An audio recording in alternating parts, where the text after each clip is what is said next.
ça commence tantôt. Bonjour. Bonjour Seb, bienvenue dans la boule à facettes. Bonjour. On dit Seb, dit Fou. Tes potes t'appellent comment, Fou ou Seb? Mes potes m'appellent Fou. Ouais. Voilà. Mais c'est que ma mère qui m'appelle Sébastien. Ok. Voilà, ma femme qui me dit... Ta femme t'appelle comment? Ma femme m'appelle Chérie, mais quand elle est en colère, c'est Seb. Voilà. Elle m'appelle souvent Seb. Bon, bienvenue dans la boule à facettes. La boule à facettes, ça brille, mais c'est aussi des parcours, des galères, des succès. Moi, j'adore les boules à facettes. J'avais une grosse boule à facettes dans mon garage. C'est vrai? Ouais. Quand j'ai fait le Covid, j'ai fait une émission qui s'appelait le Toutou Youfou pendant le Covid. Ouais. Et j'ai un pote qui me dit, écoute, j'ai une grosse boule à facettes. Elle fait 1m20, je crois. Et j'ai dit, bah écoute, amène-moi là. Et donc, j'ai une grosse boule à facettes comme ça, d'1m20 derrière qui me tournait. C'était un des plus beaux jours de ma vie. Excellent. Mais c'était pendant le Covid quand même. Mais c'était quand même... j'avais une boule à facettes dans mon salon, j'étais super content. Bienvenue en tout cas. Merci de m'avoir invité. On va partir sur le terrain. Oui. On va aller voir les vrais gens sur le vrai terrain. D'accord. Ça fait loin des paillettes parfois. Ouais. Et c'est ça que je trouve génial dans la ton boule à parcours facettes. et tout ce que j'ai pu voir sur toi. Alors, il y a un truc de fou, c'est que t'es dans mon répertoire. Toi, tu m'inquiètes quand même. T'es dans mon répertoire téléphonique. Ça m'inquiète. Je sais pas comme regarde. Non mais t'es au courant, mais je le dis pour les gens qui regardent le podcast. T'es dans mon répertoire téléphonique et on se connaît pas. C'est vrai. Ah, c'est ça que tu m'as dit en plus. Ouais, mais c'est dingue. Ouais. Je me suis dit, moi, je vais taper, on sait jamais. Je mets Fou. Hop, j'avais ton numéro. Alors peut-être que tu l'as depuis très très très très longtemps. Mon numéro, c'est de très très longtemps. Ouais. Et qu'on s'est peut-être croisé dans une boîte. Voilà. L'after, surtout. J'ai la petite question philosophique pour commencer l'émission. Ah, déjà. Avec un peu de fond. Ouais. Je suis prêt. Allez, t'es prêt. Qu'est-ce que la fête révèle chez les gens selon toi? Est-ce que c'est pas vraiment... est-ce que c'est leur vraie face finalement? Est-ce que quand les gens dansent, chantent, crient, ils sont pas eux-mêmes? Waouh. Ça commence dur. Alors... C'est la question la plus dure. C'est la question la plus dure? Non, mais j'ai une thèse là-dessus. Alors, c'est pas innocent la question. Non, la fête pour moi, les gens qui viennent faire la fête, ce sont vraiment pour extérioriser. Tu vois, ils veulent faire autre chose. Le seul truc qui fout la merde, c'est la drogue et l'alcool. Tu vois. Okay. Et ce qui leur donne aussi une bonne excuse, pour certains, dont moi, par exemple. Mais c'est vraiment... moi, la fête, c'est vraiment... Alors, moi, je suis un kiffeur. Je suis un kiffeur. Donc, j'aime la musique. Je suis né dans la musique. J'aime la musique. Et moi, dès qu'il y a de la musique... pour moi, alors, c'est pas la fête, c'est la musique. Les sensations que ça m'apporte, la musique, n'importe laquelle, hein. Celle que je peux kiffer. Donc, je peux comprendre que les gens sont... et c'est grâce à ça qu'on a envie. C'est ça. Moi, je suis juste un détonateur. Moi, je suis le mec qui va voir que... Je vais même te dire un truc, on va partir sur les anecdotes. Quand j'étais résident dans mes discothèques, chaque fois que je commençais ma soirée, je regardais tout autour ma clientèle et j'arrivais à choper la personne qui n'avait pas envie de venir. La gonzesse qui amène les potes, le mec qui n'avait pas envie de venir, il m'aime pas moi. Ça devenait ta tête de turc? C'est pas ma tête de turc, non. Ouais. Je faisais tout pour qu'à un moment il fasse. Hey. Ah, c'était le gars à convaincre. Et là, si je faisais ça... Ouais, ok. J'étais super content de dire, je fais la sauce. Les autres, ils étaient acquis, ils étaient déjà là. Mais lui, là-bas au fond, là, qui a rien de ma gueule, lui, si j'arrivais à le choper, c'était vraiment... Ça me plaisait bien, le défi de faire ça. Et surtout, en fait, c'est encore plus grave maintenant que je suis en thérapie philosophique et compagnie. Tout. C'est encore plus grave, c'est juste le fait de toujours essayer de se sentir aimé. Tu vois, pas de se sentir aimé, mais de vouloir séduire. De vouloir séduire, ou pas séduire vraiment comme ça, mais... de dire, ouais, j'existe, tu vois, j'essaie de faire le mieux, je veux te plaire, parce que tu es là, dans mon champ optique, si je peux t'éclater, je t'éclate, quoi. C'est super, c'est mon boulot, tu vois. Ouais. Et donc, c'est juste ça, pas aller plus loin dans une autre idée, juste ça, c'était juste, tiens, toi, t'es là, tant qu'à faire, on va s'éclater ensemble, quoi. J'avais vu que tu disais que quand les gens étaient en mode euphorie de soirée, c'était un petit peu les mêmes sensations que quand ils font l'amour, tu avais un peu cette impression-là. C'est pour ça que je te posais cette question-là. C'était qu'en fait, la fête les révèle. Oui. J'avais bien aimé ta comparaison. C'est exactement ça. Ouais. Pareil, dans toute ma carrière, je regardais, comme je suis toujours en haut du pigeonnier, quoi. J'avais réussi à apprendre à lire sur les lèvres, tu vois, à dire tiens, il est bon le DJ, ah, c'est un sale. Des phrases un peu. Ou baisse le son, ou les trucs comme ça, c'est surtout ça. Mon patron, je sais, baisse le son. J'avais réussi à l'apprendre sur mes lèvres, sur les lèvres. Et après, j'avais vu aussi un truc, c'est par rapport aux filles, comme elles bougent. Ben j'ai fait quelques expériences. Hein. Le body language. Voilà, le body language. Et ben voilà, je suis quelqu'un qui bouge bien. On va dire un mot américain, c'est bon. Voilà, ouais.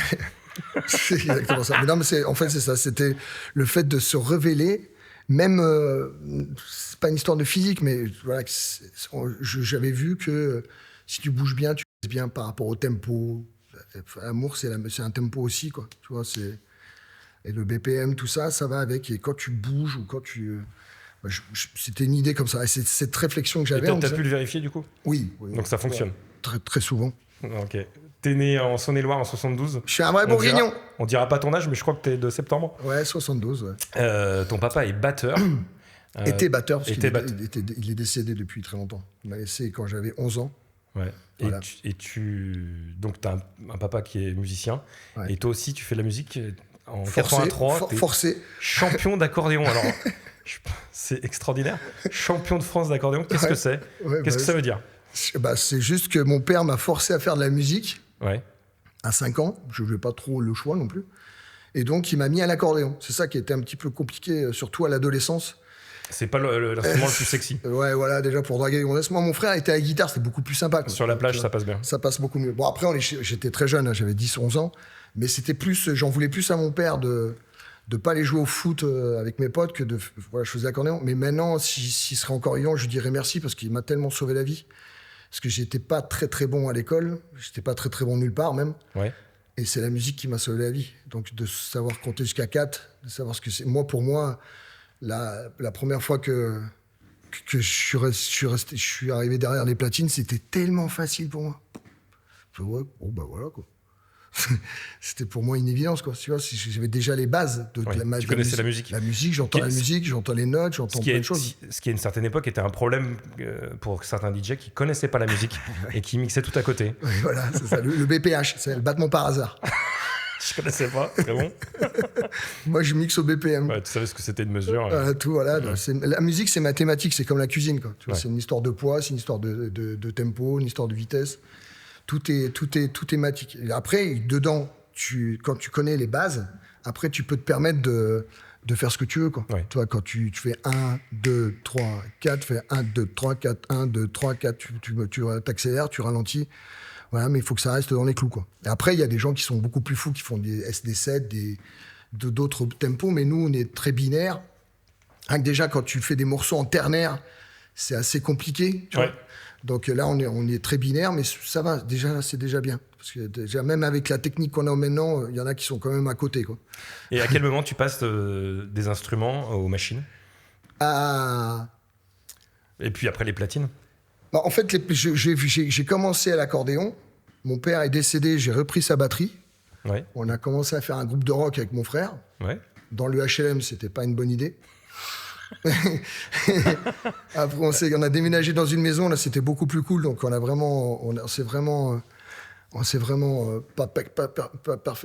j'étais autodidacte à la batterie, donc je connaissais le truc, mais je sais pas lire une partition de batterie. Je sais lire une partition d'accordéon, parce que je suis champion de France d'accordéon. Donc j'ai appris là, et après tu t'inscris, puis tu fais des championnats, quoi. Tu vois, moi j'ai fait le Bourgogne, et après j'ai fait championnat de France, et voilà. Quoi. Donc j'ai fait ça et après j'ai arrêté, et je me suis mis à la batterie. Donc là, on a commencé à jouer du rock, c'était beaucoup plus cool pour nous. Et après, ma mère s'est mise avec un mec qui faisait de la disco mobile. Ouais. Et quand je suis rentré chez lui, il avait les platines et tous les disques et tout. Je fais, waouh! C'est un moment, il faut que tu le gardes, lui. Hein. Ça te faisait rêver un peu. Ouais. Et donc, ça faisait super rêver. Puis déjà avant, j'écoutais les radios, les premières radios FM, là, tu vois. Ouais, c'était plus sexy. Ouais, ah oui, déjà là, en plus, j'étais en pleine crise d'adolescence. J'avais 13-14 ans, donc j'étais l'Eye de Tiger, tu vois. C'était la boom, quoi, tu vois. Et donc, j'ai commencé à faire une boom ou deux, comme ça, là, dans mon garage, avec 20-30 copains. Et je mixais, enfin, je mettais les disques, quoi. Et donc, après j'ai mixé. Et après, il y a eu les ordinateurs qui sont arrivés. Ouais. Le premier, moi, j'avais un Amiga. Voilà. Avec l'Amiga, il y a des mecs qui ont commencé à composer avec ProTracker et tout. Alors, c'est pas possible, quoi. C'était incroyable. Et donc, on a réussi à avoir un ProTracker et on a commencé. Mon premier album EP de 5 titres, je crois que c'est 5 ou 4 titres, je l'ai fait avec un Amiga. Voilà.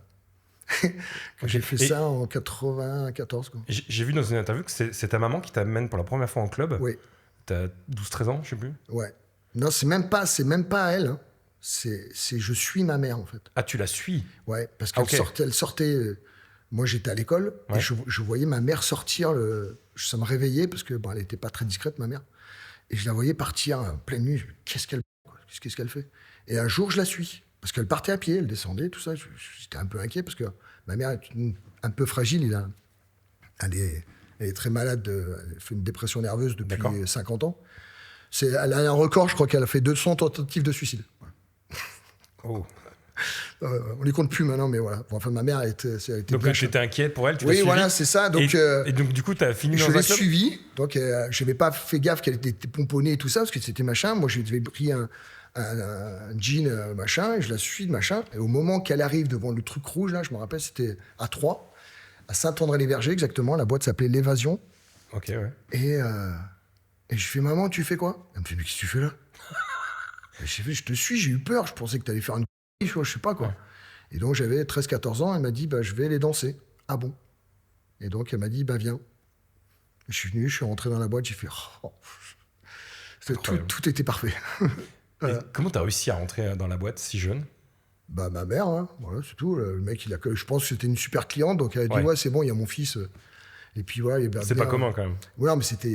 Je te parle des années Popelop, moi. Je te parle de ça. C'était en 86, 87. Ils s'en foutaient, quoi. Ça fumait dedans, ça faisait tout dedans, quoi. Donc, vas-y, le gosse, c'est bon. En plus, j'étais grand, donc je faisais pas. Je faisais quand même. Je faisais un petit homme, quoi, tu vois. Tu dis que t'étais pas super bon élève à l'école et t'arrêtes à 16 ans à l'école. Tu te fais émanciper. Émanciper. Tu peux expliquer ce que c'est pour ceux qui connaissent pas? J'ai été émancipé à l'école. Enfin. J'ai fait une grosse à l'école, c'est que je me suis battu avec un prof. Ah ouais. Okay. Et je me suis fait virer de toutes les écoles de France. Voilà. Comme ça, tu passes au tribunal, tu prends 50 ans. Non, je peux plus aller à l'école. Voilà. J'avais 15 ans. Et donc, c'était nada, tu peux plus rien faire, je peux plus apprendre. Parce que tu as touché la profession, c'est pas 50 sursis.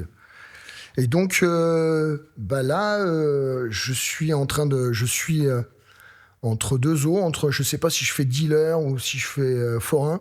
Mais j'ai choisi forain, parce que j'ai un pote qui est forain. Jean-Marie, c'est ça? C'est ça. Ouais. Il vient de chez lui. Et donc, il me dit, tiens, viens faire la saison avec moi, tout ça. Puis je porte des trucs, machin. Et puis, surtout, il mettait de la bonne musique. Et sa mère était une animatrice de folie, quoi. Animatrice micro? Au micro, elle me faisait des blagues de... les blagues de forain, quoi. Mais c'était vendeur, c'était vachement... moi, j'étais c'est comme ça que j'ai appris le micro. C'est comme ça que je suis devenu animateur, en fait. Parce que c'est elle qui s'est rentrée dans ma tête. On avait un manège qui s'appelait le Glock, tu vois. Ouais, le Glock, c'est une chenille qui fait comme ça. Et je me dis, mais pourquoi le Glock? C'est parce qu'il faut les plaies. C'est G2L. Oh, voilà. J'avais jamais entendu ça. Et donc, avec ça, elle te faisait des blagues, mais toute la journée. Voilà, venez tester mon manège, vous allez avoir 2 DG, 2 L, une. Et tu pars sur la route avec eux? Et je pars sur la route avec eux tout l'été. Et au bout de la fin de l'été, en fait, ma mère pète les plombs, me dit, je suis toute seule, nanani, je vais faire des conneries, il faut que tu reviennes. Bon, donc, au mois de septembre, j'avais un petit défi quand même, qui était que le juge des enfants m'avait dit, écoute, à 16 ans, le 2 septembre, quand tu vas voir les 16 ans, il faut que tu trouves un travail. C'était avant? Avant, voilà, c'était juste avant le final, quoi. Je crois que je l'ai fait au mois de mai, ou tout comme ça. D'accord. Je veux qu'à ton anniversaire, tu viennes, tu me dis, j'ai un travail, avec un papier, comme quoi. Si tu as pas ça, je te mets en maison de correction, je sais pas quoi, maison de truc pour que tu fasses ton année, je sais pas quoi. Et là, c'est la douille, quoi. Et donc, ça t'a motivé? Ouais, ça m'a motivé, parce qu'en fait, quand j'ai été dans un bal un soir avec des potes, et le bal s'arrête d'un coup. On se dit, mais pourquoi ça s'arrête aussitôt? Elle me dit, parce qu'en fin de compte, il y a une discothèque là-bas, et donc pour faire bien, on ferme le bal, et comme ça, la discothèque reprend le dessus. Et moi, j'ai à peine 15 ans, enfin c'est 15 ans, et je vais faire mes 16 ans, et j'ai dit, mais jamais on va rentrer dans la boîte. Et on rentre, la porte était ouverte, tout le monde était dans la boîte, et puis ça fait la fête. Nous, on fait la fête aussi, quoi. Et à 5h du matin, il y a il y a 5h du matin, le DJ, il était boulanger aussi du bled. Ouais. Et il se casse. Je vois, moi, en plus, j'étais fan de DJ, donc je regardais comment il faisait, patati patata. Et donc, il voit le patron, il fait, bon, ben moi, je suis désolé, mais le patron, mais non, la boîte, elle est pleine, vas-y, continue. Non. Moi, j'ai mon... Et hop, il se casse, il prend la porte de secours, et il se casse. Et il laisse le patron derrière la cabine, tu vois. Et le patron, bah, il sait pas, quoi. Il prend un disque au hasard, paf, il le met, il monte le mauvais curseur. Ouais. Et moi, je dis, non, l'autre. Là, ça fait un blanc. Tout le monde fait, oh, non, l'autre. Là, monte celui-là. Lequel? Là, celui-là. Il me fait, bah, viens. Tu vois bien que je suis dans la... Donc, j'arrive et je lui montre le curseur. Tout le monde fait, ouais, comme ça. Il te connaît pas Non, pas du tout. Je viens pour lui sauver la vie, quoi. Il me fait, on fait quoi maintenant? Bah, je sais pas, tu mets des disques. Tu vois, moi, je repars. Il me fait, attends, reste ici, mets les disques. Donc, Première soirée. C'est incroyable. C'est ma première discothèque. J'ai commencé ma première discothèque comme ça. Il est revenu 5 minutes après, il nous a mis une bouteille. Ils ont fait, tu finis la soirée? Ouais, je finis la soirée. Moi, j'étais avec mes potes, tout le monde était comme ça. Et j'ai fini la soirée comme ça. Et je pars faire ma saison avec mes potes forains, là. Et au mois de septembre, je remonte d'un bar. Il est très tard dans la soirée. Et là, il y a une voiture qui s'arrête. Hé, toi? Ouais, moi. Ouais, viens voir. Je viens pas, moi. Mais si, viens. Le mec, il descend de la voiture, et il commence à venir vers moi, et j'ai peur. Je me dis, je sais pas, je commence à courir. Tu vois. Ah ouais. Il me fait, mais qu'est-ce que tu fais? Pourquoi tu cours? Viens, je veux te parler. Je dis, non. Et là, il me dit, je suis le patron du Manhattan. Ah non. Donc, je fais une mouton. Je dis, mais pourquoi t'es parti comme ça? Je dis, non, c'est parce que, comme j'ai fait quelques... je sais pas que quelqu'un... C'est un instinct de survie. Ouais, j'ai un instinct de survie, exactement. Je me rappelle de toi, c'est toi qui es venu il y a quelques semaines là chez moi. Alors déjà, tu vois que je suis un mec discret. Oui. Donc je suis assez facile à repérer. Et le mec se rappelle de moi. Il me dit, oui, c'est toi qui es venu avec tes potes, tu étais venu faire une fin de soirée avec... Je dis, ouais, c'est moi, tu as la mémoire que t'as. Il me fait, non, mais c'est surtout que c'est la chance, quoi. J'ai mon DJ, je n'ai pas de DJ demain. Est-ce que tu veux faire DJ pour moi? Et j'ai fait, écoute, je te le dis de suite, oui. À une seule condition, c'est que tu me fasses un papier. Parce que j'ai un background pour le job. Ouais, tout ce que tu veux. Donc, on est arrivé la semaine de mon anniversaire, pour mes 16 ans, chez ce juge des enfants. Et donc, je suis arrivé fier comme si j'avais un bar tabac. Tu vois. Voilà, j'ai un boulot. Ah ouais, c'est quoi? C'est disque jockey. Ah, c'est un truc pour les chevaux, ça? C'est un vrai boulot?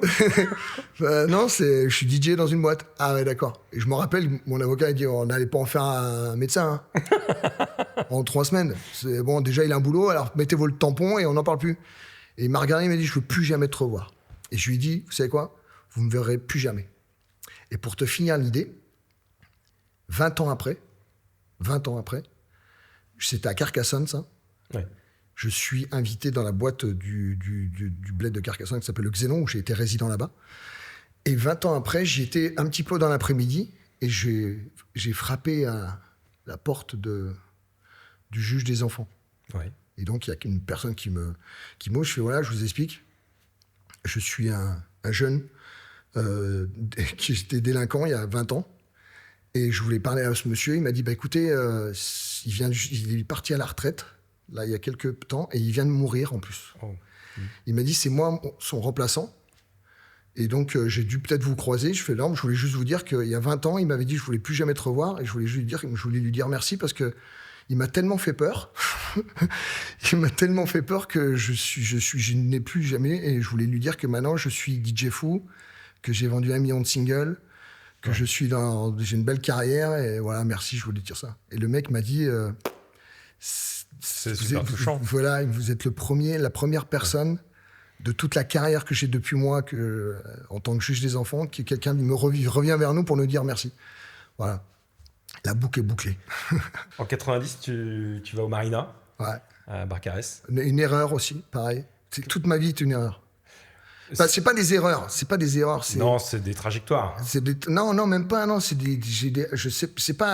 même pas une bonne étoile. Comme je te dis, le mec là, comment on pourrait calculer qu'à ce moment-là, je traverse le pont de chez moi et que le mec arrive et qu'il me reconnaisse de dos à 2h du matin. Quoi.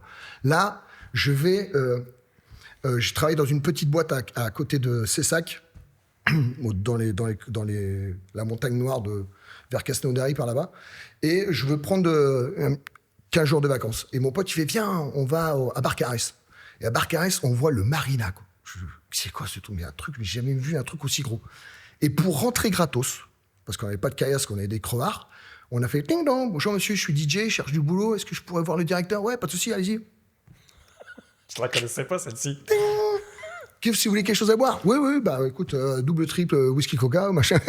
Voilà. Donc je vais vous amener le directeur et il va venir avec vous. Donc le directeur arrive. Bon, écoutez, non, notre équipe est pleine. Désolé, bonne soirée. Attends, c'est juste du bluff pour rentrer dans la boîte. Exactement. Et donc. Attends. Donc je laisse ma carte. J'avais une carte Rambo Musique parce qu'avant je m'appelais Rambo. Toujours dans la discrétion. Non, j'avais la tonde. Et donc, je lui laisse ma carte, et il est mort de rire, parce que c'est une carte que j'ai fait moi, quoi. Tu vois, je suis marqué Rambo, musique, voilà. Avec mon numéro de téléphone fixe, hein. S'il n'y avait pas de portable. Je te parle de ça, c'est l'été 90, hein, tu vois. Ouais. Et donc, il me dit, non, on cherche plus un animateur piscine, parce que c'est tout ce qui nous manque, mais au niveau DJ, on a tout ce qu'il faut, patati patata. Ok, bon, voilà. Et donc, 15 jours ou 3 semaines après, ma sœur vient me chercher dans mon appartement, parce qu'on avait 2 appartes sur le même escalier. Et ma sœur me dit, ouais, il y a quelqu'un au téléphone, c'est le Marina. Hein? Ouais, il t'appelle vite. Je cours, bonjour, oui, bonjour, est-ce que vous êtes disponible ce soir pour faire une soirée, parce que notre DJ nous a plantés. On n'a pas de DJ, et donc, est-ce que vous voulez faire DJ? Oui, voilà, comme ça. Eh ben, à tout de suite, on vous attend. Voilà. Et je suis arrivé. Ouais, voilà, je suis encore aussi. Non, mais t'as provoqué la chance, là. J'ai provoqué la chance aussi. Ouais. J'ai provoqué. Ce qui est drôle, c'est le coup de bluff. Oui. Pour rentrer gratos en boîte. Non, mais le coup de bluff, c'est une chose, mais la chance, c'est ce qui arrive derrière. C'est que j'arrive là-bas, ils me disent, voilà, vous avez un défilé de mode ce soir. Ah. Donc, il y a des gens qui vont venir, c'est un défilé d'une boutique de cow-boy, jean. Donc, il faut faire des fiches. Il y a deux mannequins, mecs, Kevin et Johnny, qui vont défiler et vont faire 3-4 passages et vous dites blablabla. Ok. Par contre, au final, à la fin du show, tu coupes la musique parce qu'on fait rentrer 2 chevaux. Ils vont monter sur 2 chevaux. D'accord. Ok. Donc, pas de musique. Ok, d'accord. Ça, c'est ma première soirée, mec. Hein. Tu vois? Donc, déjà, j'arrive dans la cabine. Les disques, je les connais pas. C'est le Marina pour Barcarès. Donc, c'est une boîte pilote. Moi, je suis un DJ festif, donc je mets que des trucs de ce que je connais. Quand il est où? Tout ce que je joue, tous les sons, je les connaissais pas. J'étais comme ça, mais comme ça. Hein. Et à un moment, je vois un carton au fond, tout au fond. Je vois Madonna, Vogue, machin. Ah ben voilà, c'est bon, ça c'est bien, je connais. Quoi. Ouais, puis des tubes, quoi, tu vois, pour faire ce que je sais faire, quoi. Et j'arrive à faire ma soirée tant bien que mal, qui se passe très bien. Et à un moment, voilà le défilé de mode là. C'est machin. Donc, il y avait 10 tenues et moi, j'ai vu une chemise. Et tu devais parler des tenues, tu avais des fiches. Oui, voilà, je m'étais fait des fiches, mais moi, mes fiches, elles étaient simples. C'était une chemise bleue avec un t-shirt, avec un jean bleu. Une chemise bleu avec du daim marron et un jean bleu. Ouais. C'était naze. Je savais pas, moi, comment faire le truc. Donc, déjà, ça fait rire beaucoup de personnes. Bon, ben là, Kevin, il est habillé en jean. Voilà. Et il est super son jean, voilà. Et là, il y a Johnny, vous savez quoi? Bah, il est habillé aussi en jean. Et donc, j'ai commencé à faire le machin. Et donc, arrive le bout de 20 minutes, le final. Donc là, il me fait un clin d'œil. Et là, ils ouvrent les trucs, les portes. Et là, il y a 2 chevaux qui arrivent. Moi, je baisse la musique, mais je baisse pas mon micro. Ouais. Je sais pas pourquoi j'ai pas... Pour annoncer, tu vois. Moi, je pensais que c'était juste la musique, pas ma voix. Non, c'était juste les enceintes fortes, parce que là-bas, le Marina, ça cogne quand même. Tu vois, imagine une grosse boîte et que tu mets 2 chevaux, ils sont... Et moi, je dis, bonsoir. Il a fait y avoir des morts et tout. Hein. Les chevaux, ils sont partis dans tous les sauces. Et donc, avant ça, Attends, c'est la première soirée. Hein. Ça, c'est la première soirée. Ah mais ouais. avant ça, j'ai dit, mesdames, messieurs, pour le final, nous allons accueillir Jenny et Kevin sur des chevals. Et là, tout le monde fait et ça vous fait rire. Bah, il faut pas trop rire parce que qu'est-ce qui vous fait rire? Je refais. Donc Jenny et Kevin vont rentrer avec des chevals. Je comprends pas. Je comprenais pas ce qui se passe, quoi. Tu vois. J'étais quand même un peu stressé. Et là, il y a le directeur qui arrive, il fait, c'est pas des chevals, c'est des chevaux. Ah. Et moi, je dis, alors ouais, je vois, vous êtes en train de vous moquer parce que j'ai dit cheval au lieu de dire chevaux. Ben là, je vous explique. Moi, quand je dis chevaux, c'est qu'ils sont plusieurs. Là, ils sont que 2. OK? Voilà, ce sera des chevalots. Voilà. Donc là, maintenant, vous fermez vos gueules et il faut pas faire de bruit, d'accord? Et là, on accueille Kevin et machin. Donc Kevin machin arrive au plein milieu et je leur fais... vous pouvez les applaudir, je sais pas, un truc comme ça, comme ça. Et quand je dis ça, bah, forcément, les chevaliers, ils prennent en pleine gueule ma voix. Et là, ils font... Et ça part, l'autre qui part à droite, l'autre qui part à gauche, panique générale dans la boîte et tout ça. Et donc, le directeur m'a dit, écoute, c'est la plus belle soirée que j'ai passée de ma vie. Pourquoi il s'est marré? Bah oui, lui, il était mort de rire. Il m'a dit, on a tout eu. Hein. On a tout, le suspense, l'humour, tout est parfait. Il m'a dit, on te garde, l'autre, on le vire. Tu restes ici, tu bouges plus. Ah, je te jure que ça s'est fait comme ça. C'est très drôle. C'est incroyable. Et attends, le pire, c'est pas ça. Le pire, c'est qu'au bout d'1 mois, je dormais dans le bateau qui est juste en face, le Lydia. Et ils avaient mis des couchettes là-dedans qui puaient la... On dormait comme des clochards là-dedans. Ah, c'est vraiment sur la plage. Ah ouais, franchement. Mais pas, là, on était vraiment sur la plage parce que même l'eau, tout, c'était l'enfer. C'était dégueulasse. Mais bon, voilà, c'était comme ça. Et donc, un jour, je vais au bureau l'après-midi et comme c'est le patron de la boîte, c'est le maire du village, il fait ce qu'il veut. Il avait mis tous les panneaux affichage, tu vois, pour sa boîte. Et c'était marqué en gros, le Marina, DJ Fou tous les soirs. Et moi, j'arrive dans le bureau, c'est quoi DJ Fou? C'est quoi ça? Eh oui. C'est quoi DJ Fou? Ça part de là. Ah, ça part de là. Il me fait, bah, c'est toi. Qu'est-ce que c'est? Pourquoi DJ Fou? Bah, tout le monde dit que t'es DJ Fou. Voilà. Ça part de là, je l'ai gardé. C'est pas le public, c'est le public. Marina. Non, c'est le public qui a dit ce DJ était fou. Ouais. Et ils ont repris ça pour leur com. Le patron a dit, vous mettez DJ Fou. Ouais, DJ Fou, c'est fou. Ouais. Et tu as gardé ce nom? Oui, j'ai gardé ce nom parce que ça me collait bien. Quoi. C'était bon. Ça a été toute ma vie. Hein. Voilà, ça fait. J'ai commencé en 88. Marina, c'est 90. Depuis 90, je m'appelle DJ Fou. Voilà quoi. Ouais, t'étais déjà provoque à l'époque au micro? J'étais. C'est pas provoque. Hein. Beaucoup de gens pensent que je suis provoque. Je suis pas provoque. C'est plus. Je chicane plus, quoi. Tu vois, même moi, je me mets en situation. Je me ridiculise souvent, déjà moi. Parce que je me déguise. Là, ce soir. Enfin, ce soir, non. C'est parce qu'on peut pas dire ça. Non, oui. Ce soir, tu fais une date à Bourgoin-Jallieu, au Glam. Ouais. Et d'ailleurs, on remercie Jean-Pierre et son équipe de permettre cette rencontre. Voilà. Et donc, tu vas en club juste après, là. Voilà. Et ce soir, ils auront une démonstration de DJ Fou en BNC, quoi. Voilà. Donc, t'as pas peur du ridicule? Non, j'ai pas peur du ridicule. C'est pour ça que je peux me permettre de pas de ridiculiser. C'est vraiment pas ça, mais vraiment, j'ai vraiment la dérision. Ouais. La dérision, voilà. Ouais. Et dans la folie musicale, comme dans la folie de l'animation, ce qui fait que je suis encore là, quoi. Après, attention, je pense vraiment que on va maintenant, avec la génération qui arrive là, c'est de plus en plus dur. Je vais te dire un truc. C'est sans dénigrer personne. Attention à tout ce que je vais vous dire maintenant. C'est dans un esprit comme un gag. Voilà. Je suis dans la boîte, et je donne des cadeaux. Tu vois, je donne des t-shirts. Et à un moment, je dis voilà, j'en ai même fait des XL pour les grosses. Voilà. J'ai fait que ça. Et donc là, j'ai reçu des messages. Ouais, tu as la grossonophobie, nanana, nanana. Voilà. Donc j'ai arrêté de faire ça. Après, là, je fais Jésus. À un moment, je fais Jésus, je me transforme en Jésus, nanana. Là, le mec, il fait, c'était au Loft à Lyon. Ouais, tu peux pas faire ça, nanani, nanana. Mais les gars, c'est de l'humour. Je suis pas Jésus. En plus, t'as vu la tête que j'ai? Non, je suis pas le vrai Jésus. Je suis une caricature. Ouais, c'est ça, quoi. Mais il n'y a pas de sérieux dedans. Depuis le début, je m'appelle DJ Fou. Tu vois, je suis un mec qui fait pour rigoler. Maintenant, si ça te plaît pas, si ça te choque, j'en suis désolé, mais je suis pas, tu vois, je t'ai pas demandé, quoi, tu vois. Mais qu'après, tu me fasses un sérénium comme quoi tatati patata patata. Je trouve que maintenant, avec les réseaux, on a donné la parole à tout le monde, quoi. Et maintenant, il y en a qui prennent un peu trop la parole. Alors, la liberté d'expression, oui, si tu veux.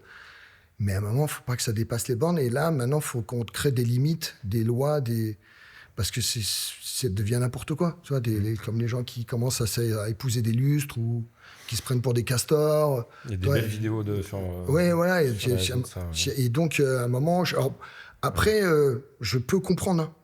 Maintenant, j'ai 54 ans. Je me rappelle quand j'ai fait écouter Musical Younes à mon père, qui m'a dit, c'est quoi cette musique-là? J'ai fait, c'est de la musique. Non, c'est pas de la musique, ça, c'est de la musique de drogué, ça. Je me dis, pas de la musique de drogué, c'est des enfants qui... Oui, après, il l'a cassé. La musique, ça, c'est Elvis Presley.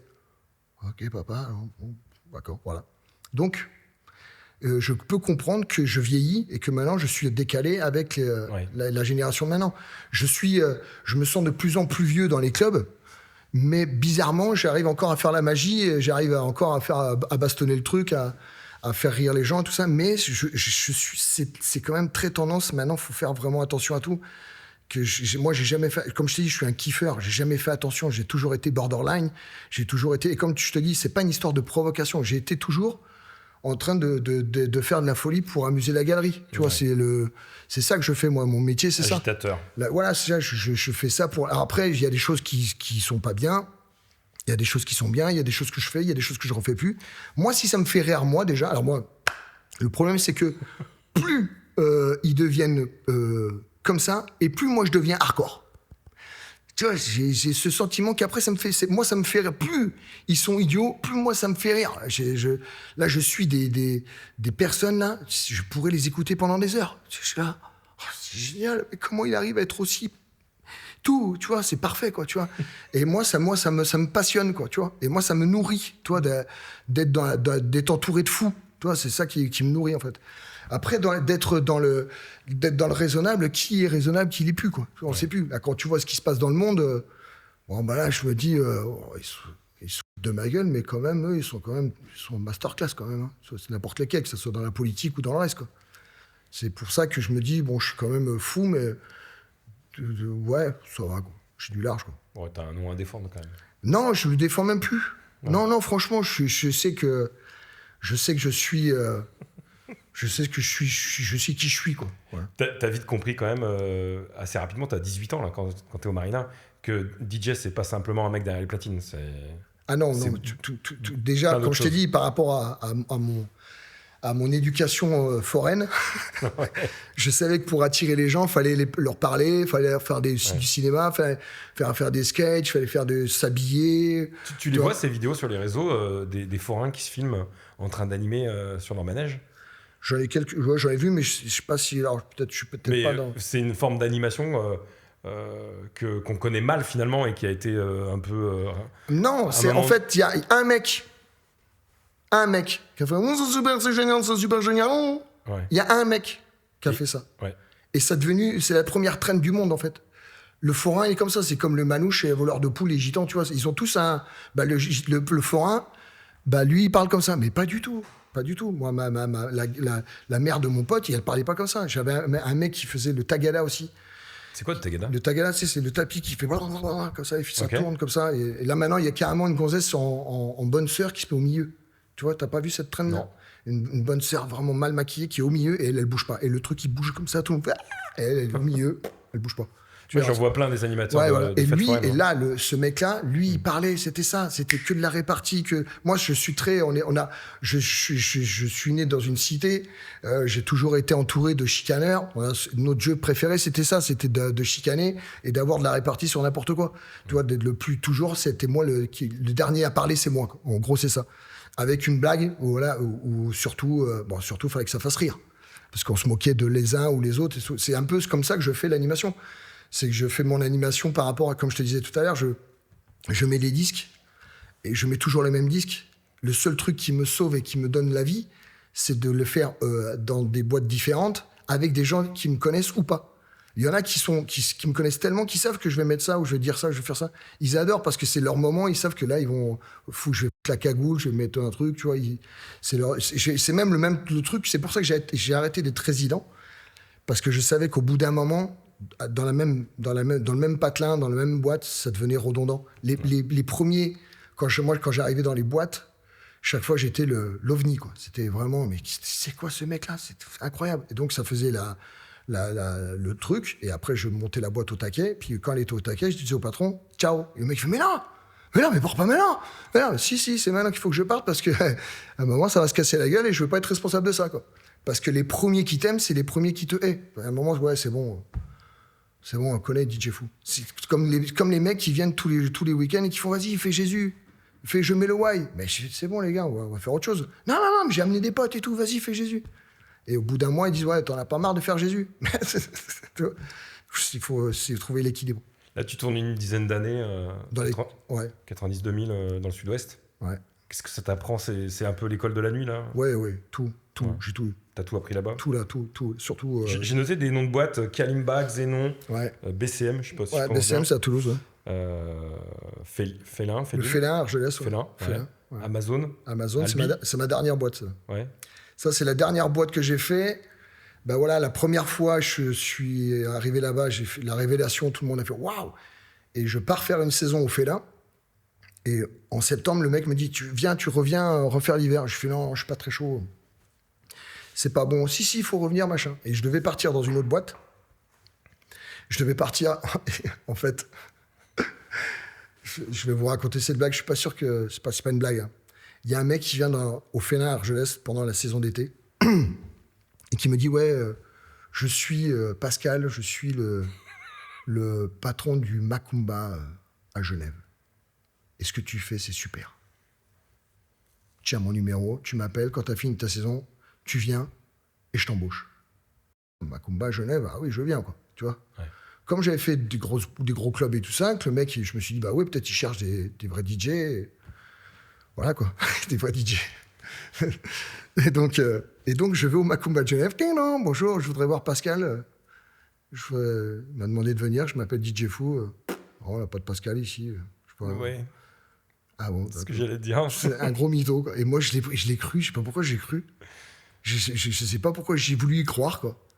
Et donc, ça arrive souvent en boîte, des mythos comme ça. Les mythos. Mais là, c'était crédible. Ah, non, mais c'était super crédible. Le mec était crédible, tout était parfait. Voilà. Et donc, t'es allé jusqu'à Genève. À Saint-Julien-en-Genevois. À Saint-Julien-en-Genevois, là. Voilà. Ouais. Et je suis frappé à la porte en disant, voilà, j'ai fini ma saison, je suis prêt, je peux venir quand vous voulez. Et là, est-ce que la magie a marché? La magie n'a pas marché du tout. Je suis même pas passé la porte. On peut rentrer? Non, vous n'êtes pas habillé comme il faut, cassez-vous. Donc, en plus, on n'est même pas rentré dans le Macumba. Donc, je suis redescendu et là, j'ai appelé mon ancien patron qui je lui avais dit non, je n'ai pas envie de venir. J'ai dit si, je vais revenir, je suis obligé de revenir parce que j'ai pas de... Ah, mais tu avais annoncé un départ déjà. Oui, non, lui, il m'avait proposé de revenir et moi, comme j'avais cette idée d'aller au Macumba, je me disais... Non, mais toi, tu avais annoncé ton départ du Sud-Ouest, quoi. Oui. Tu voulais aller au Macumba. Non, ouais, voilà, j'avais dit non, j'ai un autre plan, j'avais pas dit encore ce que c'était. Ah, ok. Parce que j'étais sur mes gardes, je savais pas trop, non. Mais bon, je me suis dit, bon, moi, je sais que comment je suis, je sais qu'il y a un moment, ça va cartonner, quoi. Eh ben non. Et donc là, le soir même, je lui ai dit, écoute, en fait, je devais travailler là, puis en fin de compte, ça s'est pas fait. Est-ce que tu cherches toujours un DJ? J'ai refait la deuxième saison. Et la deuxième saison, il me dit, écoute, oui, d'accord, mais il faut que tu changes ça, tu changes ça. Si tu veux. On a tout changé, on a pris une tôle. Ah. Et c'est pour ça que là, c'est en 97. Et là, j'ai dit, tiens, j'ai entendu parler du championnat de France des DJ. Le mec, il gagnait une voiture. Ouais. Il gagnait les machins. Et après, il y a le trophée. Il y avait les deux. Il y a le trophée des DJ et le championnat de France. Et les mecs, ils gagnaient des voitures et tout ça. Mais moi, je galère comme un con, là. En plus, j'avais pas de pognon, j'avais rien. Je suis bah écoute, tant qu'à faire, je vais le tenter, quoi. Donc, j'ai fini DJ numéro 1 Sud-Ouest, dans les deux côtés. Championnat et trophée. Et la finale, en fait, était le même jour, parce qu'ils se tiraient la bourse, ou un truc comme ça. C'était, et donc, le mec du championnat de France, Jean-Marc Bayard, me dit, écoute-moi, Seb, j'en ai rien à foutre que tu gagnes le championnat. Par contre, je sais qu'il y a quelque chose à faire avec toi. Donc, on s'en bat les couilles, tu fais ce que tu as à faire. Si tu le gagnes, c'est bien. Si tu le gagnes pas, t'inquiète pas, on va trouver quelque chose. Et j'ai dit, ben voilà, comme l'autre C'était Pascal Bonneau qui était au trophée. Il m'avait pas proposé à part des sneakers, quoi, tu vois. Donc j'ai dit, bah écoute, je pars avec le championnat, puis j'ai fait ma route avec le championnat, et j'ai bien fait, je pense. Donc Jean-Marc Bayard m'a pris sur son... On a monté le truc ensemble. C'est lui qui te produit ? Ouais, produit. Il n'y avait pas grand-chose à produire. Hein. Ouais. Le morceau était là, Je mets le way était là. Il était déjà fait. Déjà fait, parce que je je faisais la promotion. En fait, quand je faisais la promotion, j'avais commencé le championnat de France parce que j'avais déjà ma maquette de Je mets le way en 97, et je voulais, comme je savais qu'il y avait des maisons de disques qui venaient, je me suis dit peut-être ça va, tu vois, comme ça ils vont voir ce que ça donne en vrai. Et donc c'est pour ça que j'ai fait le championnat. Et je voulais surtout le faire autre ma région. Je voulais le faire ailleurs pour me mettre en danger et leur dire voilà les gars, moi je fais 300 bandes, 400 bandes, j'ai peur de rien et je mets le way et ouais, je mets le way partout, quoi. Ce qui s'est passé. Et donc je mets le way. Jean-Marc Bayard a vu ce que ça donnait. Il m'a dit non mais il faut qu'on trouve la solution. Et donc on a fait les salons des discothèques, tout ça. On a été voir Mac Guimond qui travaillait chez Podis Universal. Et lui il a flashé, il a dit ok, ça part comme ça, quoi. Donc le morceau a été fait. Au début, ils ont voulu me faire une caricature qui était beaucoup plus belle que moi. J'ai pas trouvé ça cool. Je sais pas si vous avez vu la première pochette, c'était un dessin de moi en dessin animé, mais j'étais super clean, quoi. Oui, je me rappelle. Ouais. C'était rouge, ouais. Tu vois, avec un petit personnage et tout qui était sympa, mais c'était c'était trop sympa, quoi. C'était pas le way c'est le quoi. Ouais. Donc c'était un peu enfantin, quoi. Ouais, voilà, ils voulaient pas trop. Pour eux, le hardcore, c'était un truc de. Voilà, c'est pas. Et en plus, ils m'ont fait un remix disco qui était pourri. Donc, le premier envoi de la. Envoi au club. Envoi au club, c'était un résultat 0. Ouais, là, ils ont commencé à se dire ah ouais, c'est quand même plus dur qu'on pensait. La maison, pour expliquer à ceux qui savent pas, la maison de disques à ce moment-là fait partir en promo club ton disque avant de le mettre dans le commerce. Et les DJ le découvrent, et si les DJ le jouent, et ben la maison de disques commence à le mettre à la vente. C'est ça, c'est comme ça que ça se passait avant. Ouais. C'était vraiment nous qui déclenchions des fois les trucs, et puis ça prenait pas. Et voilà. Si le disque est joué en club, il passe en radio. Après, on avait on était sondés. Il y avait des clubs pilotes qui étaient sondés. Média Control et après Yacast. Donc là, ils voyaient que c'était dans les bonnes heures, le bon moment. Donc ils savaient que c'était le même. En point complet. Ouais, en point complet, exactement. Allez, les anciens vont comprendre ma vanne. Exactement. C'était exactement ça. Ouais. Et donc j'ai pris un râteau, quoi. Mais ils ont pas. Mac a dit c'est pas grave, on va faire un autre mix. Donc ils ont demandé à DJ Fred et Arnolti, parce que c'était à l'époque de DJ Fred et Arnolti, c'est là que j'ai connu DJ Fred et Arnolti. Et ils étaient à fond, et le remix, ils ont pas trouvé le délire. C'était pas. Pourtant, j'étais persuadé que ça allait le faire. Et après, ils ont dit on va le demander à 666. Moi, j'y croyais pas du tout. Et c'était espagnol, ça? C'était quoi? Non, allemand, c'est allemand. Allemand. Ouais. Et j'adorais. Et c'était incroyable. Et le mec, il sait pas parler français. Il a réussi à me timer en time stretch, parce que maintenant tu peux le faire facilement. Ouais. Mais en 2000, tu pouvais pas faire ça facilement. Il a réussi à la descendre, parce que moi, je suis à 190 BPM. Et lui, il a redescendu à 100. C'est très rapide. Très rapide. Et lui, il a redescendu à 142. Je sais pas avec quelle machine il a fait. C'est ça qui m'avait impressionné le plus, c'est d'avoir ma voix time stretchée, mais avec toujours l'énergie. Il avait gardé la note. Ouais, tout parfait, tout nickel, quoi. Et il a fait la mélodie ta ta ta ta ta ta ta ta ta ta ta. Et incroyable, quoi. Et donc là, par contre, les clubs, ça a commencé à s'énerver. Ouais. Ça s'est bien énervé. Moi, j'ai commencé à bien tourner aussi, parce que ma tournée, grâce à ce single-là. Non, c'est ça le truc. Ah, ça t'apporte juste de l'image. La tournée, c'est grâce au contact de Jean-Marc, qui avait quelques clubs et qui disait il faut le prendre, venez, prenez-le. On se vendait 1000 francs. Hein. C'était. Ah, c'est la tournée qui fait peut-être partir le disque. Ouais, parce que oui, on a réussi à fabriquer des disques qu'on vendait dans la boîte, tu vois, et ça fait monter au top 50. On les vendait dans la soirée, on vendait 20, 50, tu vois, des fois, c'était incroyable. Et donc, à la fin d'août, Mac Guimond m'a dit c'est incroyable, vous êtes dans le top 50. Et donc, on fait une petite pub et on sort le vrai single, version vraiment single 2 titres, quoi. Et donc, nous, on avait déjà fait, on avait déjà bien écrasé le boulot, quoi. T'as dit le nombre de singles que t'as vendus, c'est hallucinant. Là. 1 million. C'est pas 1 million de singles, c'est 100 000 singles. 100 000. J'ai fait 100 000 singles Ouais. et j'ai fait 10 compilations qui ont fait 100 000. Donc ça fait 1 million. 1 million, un truc comme ça. Quoi. Ça t'a rapporté de l'argent, enfin. Oui. Ouais. Oui. Pas non plus extraordinaire, parce que en fait, quand la version qui a le plus marché, c'est celle de 666. Donc là, j'étais vraiment auteur-compositeur. C'est celle qui m'a rapporté le plus. La version avec le vrai sample de Pulp Fiction derrière, celle-là, c'était 70% pour eux, quoi. Donc, à cause du sample. À cause du sample, qui n'était pas un sample. Moi, j'ai juste pris la guitare. J'ai pris juste un bout de guitare, c'est pas le sample en entier. Eux, ils ont compté le sample en entier parce que c'était tellement bien fait que j'aurais dû prendre le sample en entier, quoi. Toi, tu joues de la Machina à cette époque-là. Et en fait, là, ça inspire ce morceau, alors. En fait, c'est la chose qui a fait J'étais un DJ tout à fait généraliste. Je passais Gypsy King, début de soirée, à l'époque Gala, tout ça, parce que eux, ils ont toute la vague urbain. Nous, on a eu les To Be Free, mec. Hein. Faut pas l'oublier, quoi. Tu vois. Et on en a mangé, hein, du To Be 2, To Be 3, To Be 4, To Be 6, on les a tous eus. Hein. Et ils se disaient, vas-y, j'en pouvais plus. Et toute la dance pourrie, là, 2 balles, il y avait des trucs bien, mais les trucs vraiment, c'était vraiment de la Macarena, tous les trucs machin. C'était dur, quoi. Et je sais pas par quelle chance, je pars en vacances en Espagne. Oui. Et là, je rentre dans une boîte, je me rappelle plus comment ça s'appelle, c'est l'Octopussy, je crois, c'était à Lloret del Mar. Je me rappelle plus comment ça s'appelle cette boîte, c'est une soucoupe volante. Et une soucoupe, vraiment, tu montais dans une soucoupe. Je rentre là-dedans, et là, je prends la claque de ma vie, quoi. Et là-dedans, ça tape Machina, quoi. Oh! T'avais jamais entendu des musiques aussi rapides? Ouais, c'était pas possible, quoi. Et c'est la fête. Tout le monde chantait. C'est pas possible, quoi. Et je dis, mais c'est fou. C'est ça qu'il faut, quoi. Tu vois. Et donc, je vais dans un magasin de disques le lendemain en Espagne, et j'écoute 3-4 prods de Machina, et je les prends comme ça. Et je tente le week-end, j'arrive à la boîte, et je dis, voilà, c'est nouveau, ça vient de sortir, ça cartonne en Espagne et tout ça.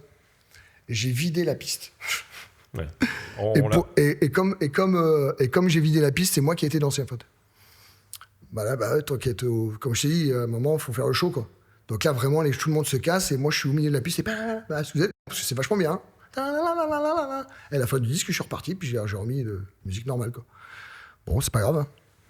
Voilà, et j'ai commencé, puis à un moment, j'ai recommencé, et puis là, il y en a eu 2 qui sont venus danser avec moi, puis 3, puis 10, puis 30.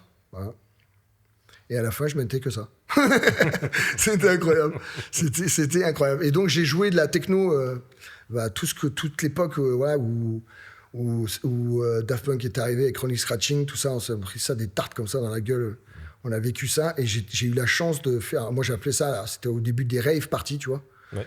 Et moi, je parle de ça, on est en 93, 94, quoi, tu vois. C'est le début des fêtes, des raves. Et moi, je suis en club, et il y a Scooter qui arrive, tu vois ce qu'il y a. Ah, je me rappelle bien. Hyper, Move Your Eyes. Avec donc, ce MC improbable. Incroyable. Et moi, c'était tellement moi, quoi. C'est moi. Je faisais ça toute la soirée. Ça tournait hyper vite, hein. Ouais, non, mais... Il y avait Move Your Eyes aussi. Ouais, c'est ça. Non, mais c'était les deux, là, c'était incroyable. Et donc, j'arrive dans ma boîte, là, et je mets ça, on fermait à 7h du matin, je crois, 6h du matin, et de 5 à 6, je mettais que ça pour vider la boîte, quoi. Sauf tu mettais pas des slows, toi? Non, moi, je suis... Alors, attention, dossier. Attends, oui, on ouvre une parenthèse. Ouais, on va ouvrir une parenthèse. Moi, le slow, dans les boîtes, je suis le mec qui a fait la page de refaire des slows dans les boîtes.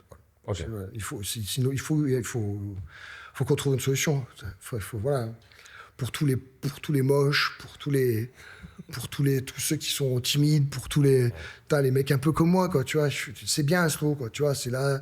T'es posé. C'est un premier contact en plus. C'est bien. Voilà. Puis la danse, pour moi, tu touchais déjà. Là, tout ça fait. Moi, ça me fait plein de choses, hein, le slow. Puis c'est bien le slow, ça pose un peu, quoi. Puis c'est surtout qu'on avait le temps de faire autre chose pendant les slow. Ouais. C'est bien. La jockey, ça faisait ma pause et tout, c'était pas mal. Non, mais j'aime bien. Je fais. T'en mets dans tes soirées là? Moi, je fais un gag dans mes soirées où je mets 2 secondes, je vais faire pipi. Paf, je casse et je mets un slow et je pars et je vais faire pipi. Et je mets la boum, tu vois. Ouais. Je reviens, Et là, je fais, je me suis pas lavé les mains. Et là, je mets Lara Fabian, je t'aime. Et je casse. Et je me recasse. Ça les fait rire. Ça les fait très rire. Ouais. Donc là, pour revenir un petit peu... Ah donc oui, voilà, on en était où? Je sais plus. Mais ma question, la c'est... Machina, voilà, la Machina, Machina donc et je le mettais pas hardcore. des slows. Donc j'ai commencé à mettre en début de soirée, de 5 à 6, puis après c'était de 4 à 6.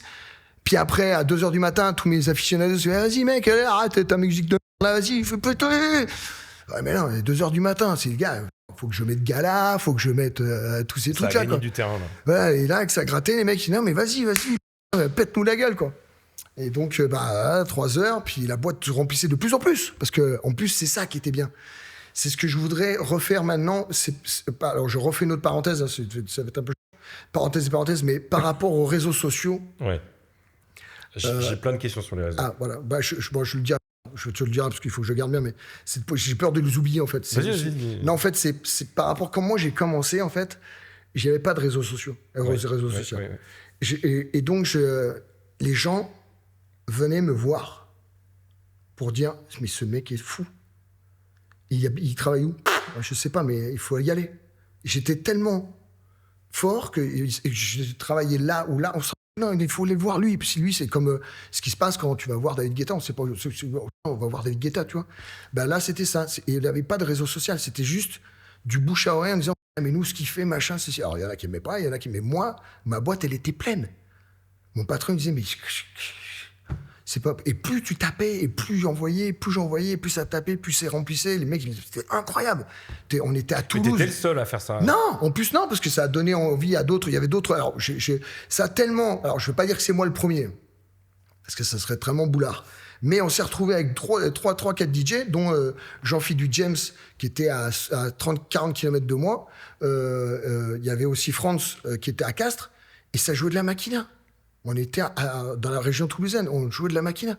On était des Gaulois, quoi, tu vois. Et ça jouait de la Machina partout. Alors, je sais pas qui a joué le premier morceau, et puis je m'en fous. Mais ce qui est sûr, c'est que Jean-Philippe était plus techno, tu vois, plus trance, plus mélo, tu vois, des trucs comme ça.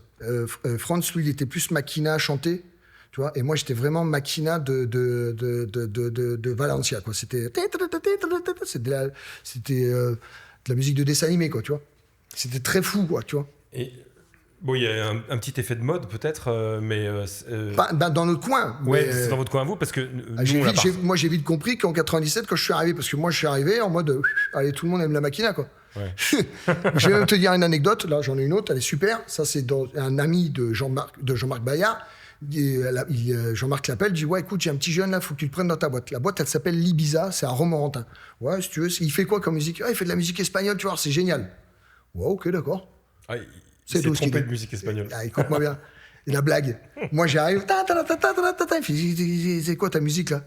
Bah, c'est de la Machina, quoi. Ah, mais t'arrêtes ça tout de suite. Il faut que t'arrêtes ça tout de suite. Les gens, ils sont en pleine panique. Et donc, je comprends pas, quoi. Il m'a dit, écoute, tu t'arrêtes de suite, sinon je te paye pas. Ouais, d'accord, excusez-nous, pardon, je comprends pas, tu vois, je suis un petit peu machin.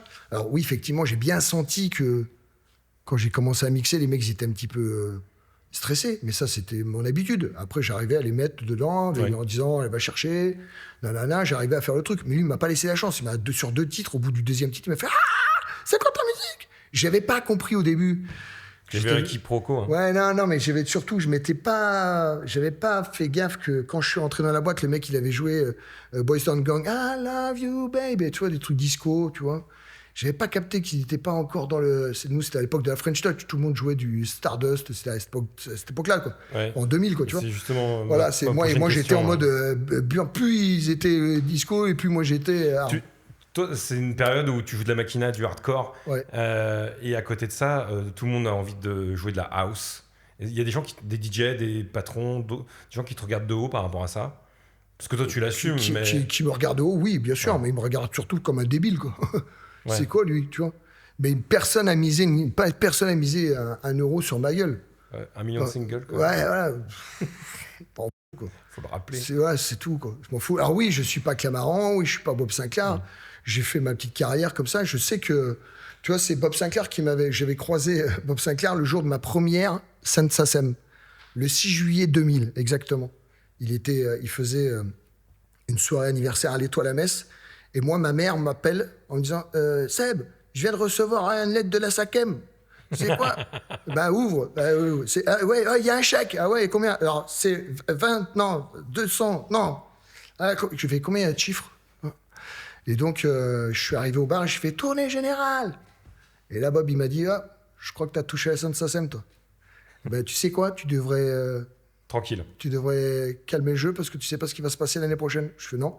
Ben, l'année prochaine, ils vont croire que tu as fait la même chose. Et là, ils vont tout te prendre. Ah, d'accord. Et si tu fais pas la même chose l'année prochaine, ils vont tout te prendre quand même.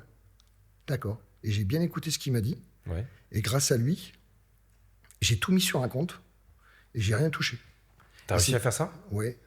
Et j'ai tout ce que j'ai gagné en SACEM. Il n'y a pas beaucoup de gens qui sont capables écoute de bien. faire ça. Ouais. Parce que je travaillais bien en tournée. Déjà, je n'ai pas besoin de beaucoup de choses, moi. Ouais. Toi, les voitures, moi, tant que ça m'amène à un point A, un point B, pas besoin de Ferrari, je m'en fous. Tout le reste, c'est pareil. Tu vois, je me fais un petit kiff, c'est que je m'achète des baskets, tu vois. Voilà. Et puis, je me fais des vacances et je prends la et donc, il me dit... il m'a dit ça m'a tellement... ça m'a tellement touché que je l'ai fait. Donc, j'ai mis tout sur un compte.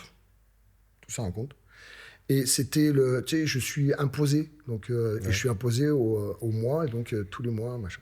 Et en 2020, ça c'est mon premier chèque, il était de 2000. Et en 2020, là, ma banque m'a dit, il n'y a plus rien sur le compte. Et donc, depuis 2020, les impôts, ils ont tout pris. Voilà. Voilà. Attends. Depuis 2000, je paye des impôts.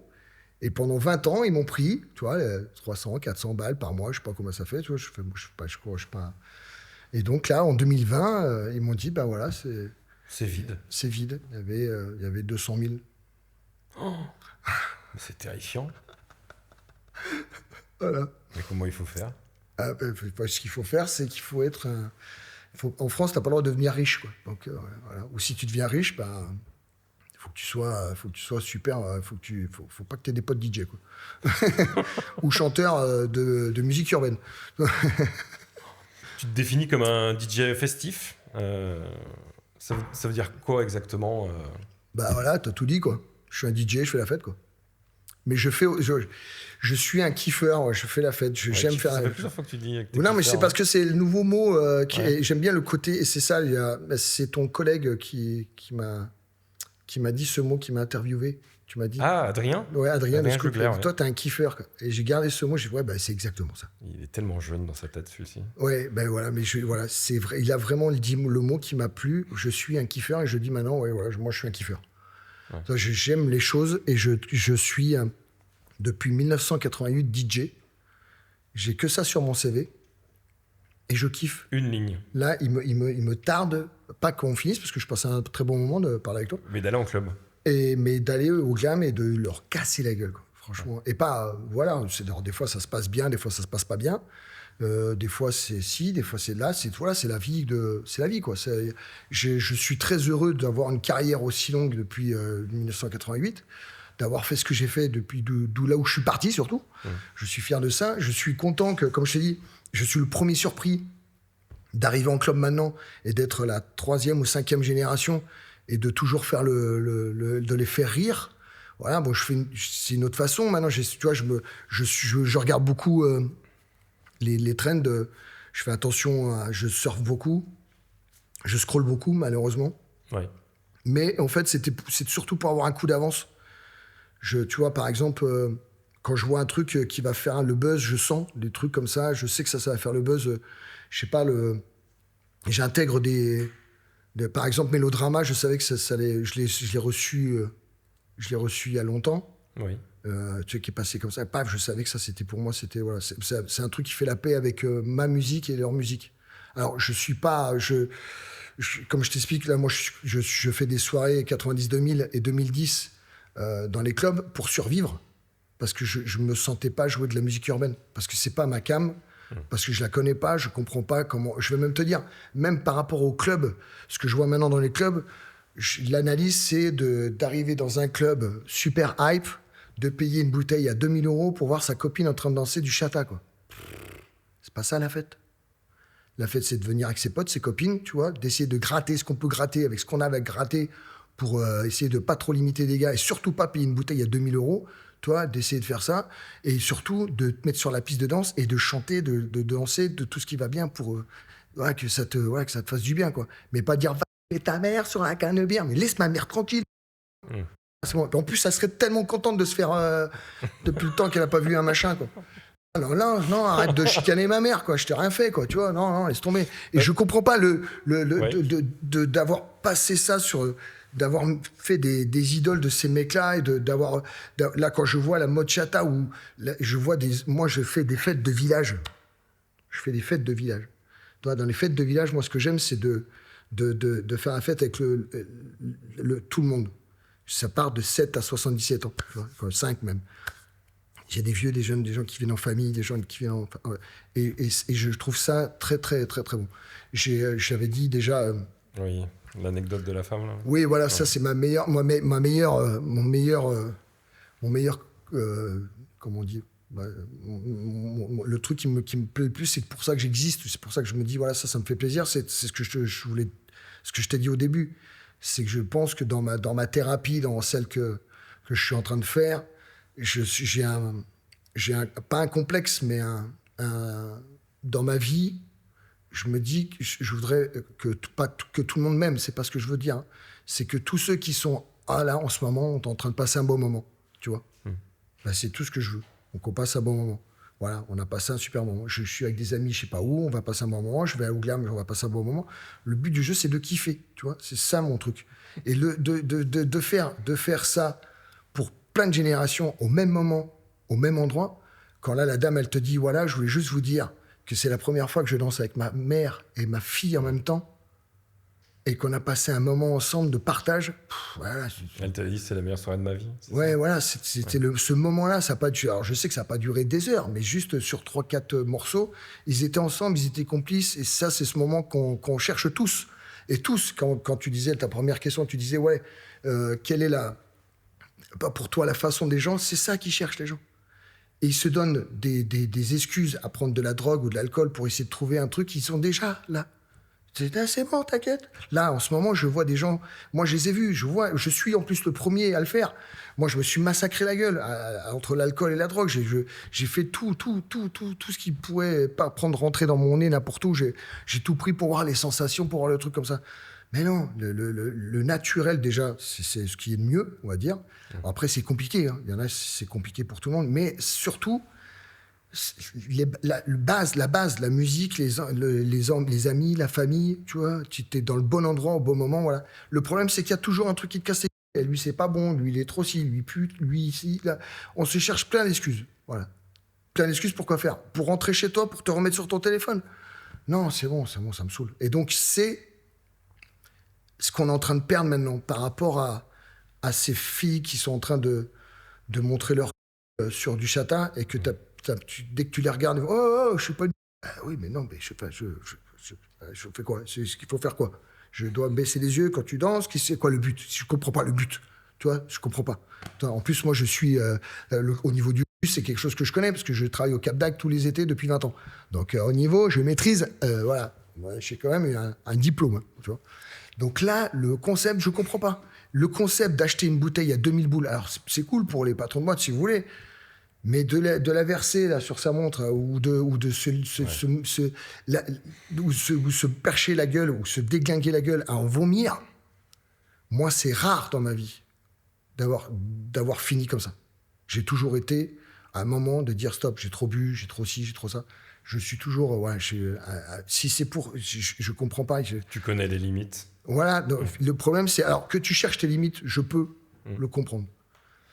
Mais que je vois des gens dans les festivals à 20h complètement écroulés, comme ça, en train de dormir, tu viens de payer ta place 80 boules, ça fait mal au cul quand même.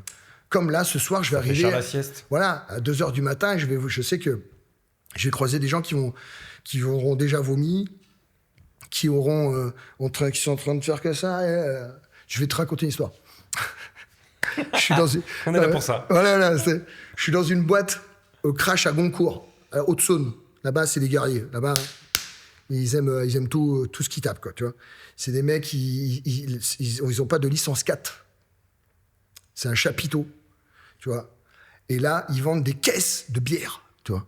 C'est dans la boîte, hein, je te parle de boîte. Les mecs, ils prennent des caisses de bière. Au lieu de prendre des bouteilles, ils prennent des caisses de bière. Ça piave, il y a des bières partout, machin. Et donc, je suis sur la scène, et là, je fais ma réincarnation de Jésus, tu vois. Et pour ça, je pars dans la loge, et je me mets mon drap, et j'arrête. Alléluia, alléluia. Et là, il y a un mec qui est là, et qui est mort sous, et qui me regarde, et fait, oh là. Et moi, je fais, alléluia. C'est ça, et je pars. Voilà. Je la soirée se passe, tout se passe bien, nickel. La semaine d'après, J'ai peur. la patronne me téléphone. Elle me dit, il faut que je te raconte une bonne sève, quoi. Elle fait, tu sais Jacques, tu vois qui c'est Jacques? Bah non, je sais pas qui c'est. Bah Jacques, c'est notre meilleur client. Alcoolique de père en fils. Ah ben Jacques, ça fait une semaine, il boit plus. Il a vu Jésus. Et pourquoi? Ah ben parce qu'il a vu Jésus au crash. On lui a dit, non, c'était pas Jésus, c'était DJ Fou. Non. Moi, j'ai vu Jésus. Eh ben, il est plus alcoolique, ce monsieur. Tu l'as sauvé. Dans ta bio, c'est écrit spectacle unique, platine, micro, percu, costume, gag, neige, Neige, ouais. énergie. Ah, neige. Ouais. C'est ça un vrai show? Non, bah, en fait, qu'avec ce qu'on a, en fait, au début, c'est parce que c'est une vieille bio. Et, j'ai trouvé ça drôle. Ouais, c'est parce que pour vendre DJ Fou, Jean-Marc, il m'avait dit, on va mettre une machine à neige en plus, tu vois, ça fait bien, quoi, tu vois. Voilà, donc on avait trouvé une machine à neige d'occasion, on a acheté ça à 300 balles, et on faisait, à la base, c'était tempête de neige avec DJ Fou, tu vois. Après, j'avais ma copine, à l'époque, c'était elle qui faisait la gogo danseuse, tu vois, donc on faisait au mieux pour, voilà, quoi, tu vois, donc... Et donc, elle arrivait en mode princesse des neiges et tout ça. Et moi, je disais, ouais, je tape tellement fort que je fais tomber la neige. Paf, paf, c'est des bons gimmicks. Voilà. Les gimmicks. Les gimmicks de fête foraine, de forain, quoi. Et quand ça s'appelle DJ Fou, on peut tous se permettre au micro ou pas, là? Alors, ça, c'est tout. Je pleure, l'histoire du Jésus, là, je pleure. Ah, je pourrais écrire un livre. Ouais. De toutes ces anecdotes, j'en ai tellement... Je vais le faire, je crois que je vais le faire. Ouais. Alors, juste, on m'a demandé de l'expliquer. C'est expliqué sur notre site internet, mais j'ai créé ce podcast parce que je me dis ça. J'ai dit ça plein de fois. Je vais écrire un bouquin avec toutes les anecdotes que je connais sur la nuit, sur les DJ, les patrons de boîtes, etc. Et après, je me suis dit, ah non, mais je sais pas écrire, je vais faire un podcast, c'est plus marrant. Et c'est les autres qui vont raconter leurs histoires. Ouais. Non, maintenant, il y a l'IA. Donc, maintenant, c'est bon, il faudra juste faire attention. Là, il y a lire. Non, mais je sais pas si les gens vont continuer à lire, ou j'espère. Hein. C'est comme la musique, j'espère qu'ils vont continuer à écouter la musique. Je suis très, moi, je suis très pessimiste. Je suis vraiment fataliste à mort. C'est pour ça que j'ai pas fait milliard d'enfants, parce que je pense que notre monde est complètement, il part en quoi. Et donc là, je vois que la musique, comment elle se fabrique, et comment elle se jette, et comment elle vit. Là, quand on parlait des trends là, tu vois, il y a des... Tu prends une trend de l'année dernière, tu l'as fait maintenant, il y a des mecs, à l'ancienne. Non. Ça va trop vite, quoi. Ouais. Tu vois, et donc là, ça va trop vite pour moi. Donc peut-être c'est moi qui comme je t'ai dit, je vais essayer de faire ce métier le plus longtemps possible jusqu'à temps que je peux voir, écouter, et que je puisse faire mon métier comme je le veux. Et si surtout prenez la bonne parole, qu'en fait, c'est parce que là, ce qui est bien, c'est que tant qu'il y aura des patrons de boîte qui veulent jouer encore de la musique à l'ancienne, tu vois, et je pense que c'est notre patrimoine, c'est de continuer à garder ces souvenirs grâce à des mecs comme moi, ou avec Mast aussi, qui fait aussi 90-2000 et 2010. Pour nous, c'est important. Maintenant, est-ce qu'on fait partie du... Est-ce qu'on est vraiment essentiel? Je sais pas. Mais ce qui est sûr, c'est que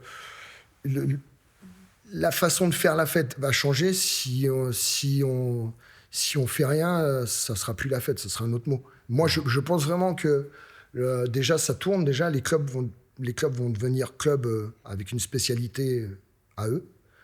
Il va y avoir des clubs spécialement que pour les jeunes, tu vois, pour cette musique-là, musique urbaine, tu vois. Et après, tu passes à un certain moment, je pense que tu t'évolues et que tu passes à autre chose, quoi. Ouais. Et après, c'est une histoire d'éducation. Tu vois, moi, j'ai un fils de 15 ans, il sait pas ce que c'est la musique urbaine. Il a été bien éduqué. mais il est à l'école, il écoute ses potes, Tu vois. Ouais. Et lui, quand il sort du Jimmy Rockway, du Bruno Mars, ou même des trucs de maintenant, le truc qu'il y a, c'est qu'il y a tellement de possibilités d'écouter de la musique, dans tout ce que tu veux. Tu vois, dans tout ce que tu veux. Tu veux écouter de la funk, il y a des mecs qui font de la funk maintenant. Tu vois ce que je veux dire? Ouais. Tu veux écouter du rock, il y a du rock maintenant. Il y a des gens qui font la même musique que tu écoutais il y a 30 ou 40 ans. Tu vois, la musique urbaine, on a mis cette lumière-là, parce que la musique commerciale, la pop, pour moi, c'est la pop. Mais la pop, il y en a toujours eu. Toi, ça a toujours été ça. La pop musique, c'est la musique populaire, quoi.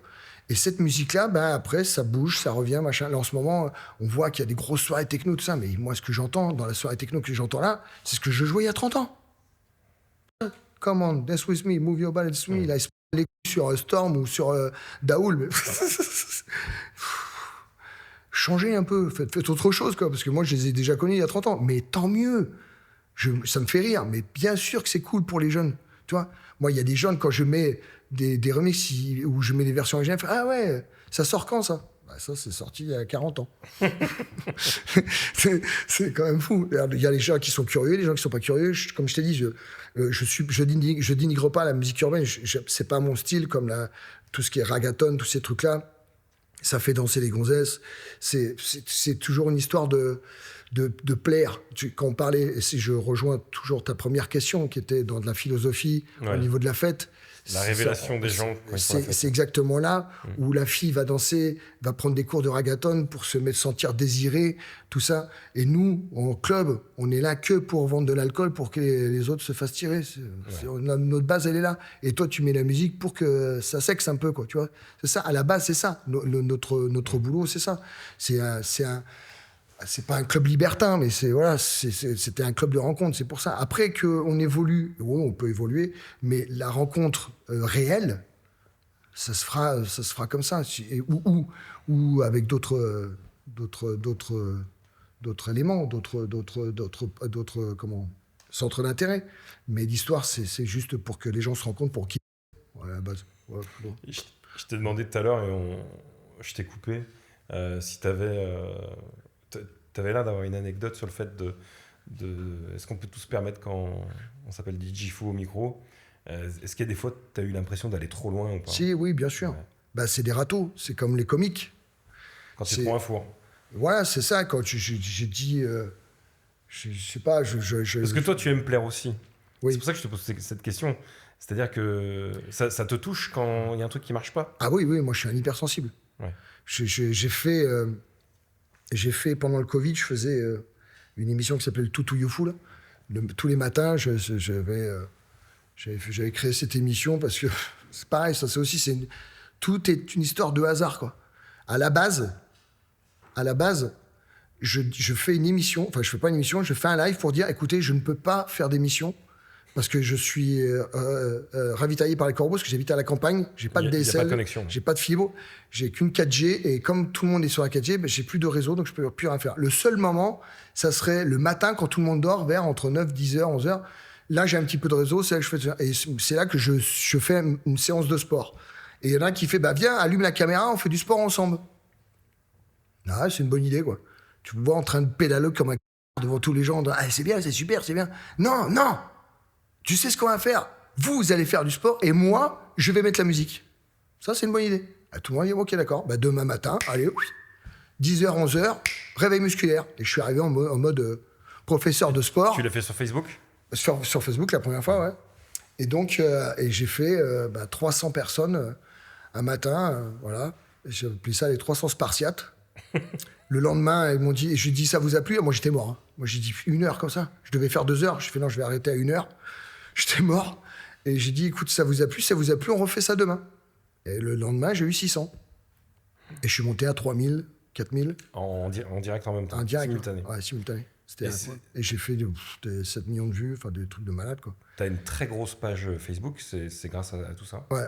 C'est grâce au Toutou Youfou. Et là, c'est ce que je voulais te dire par rapport à l'hypersensibilité, c'est que les mecs venaient et mettaient ce qu'ils voulaient, quoi.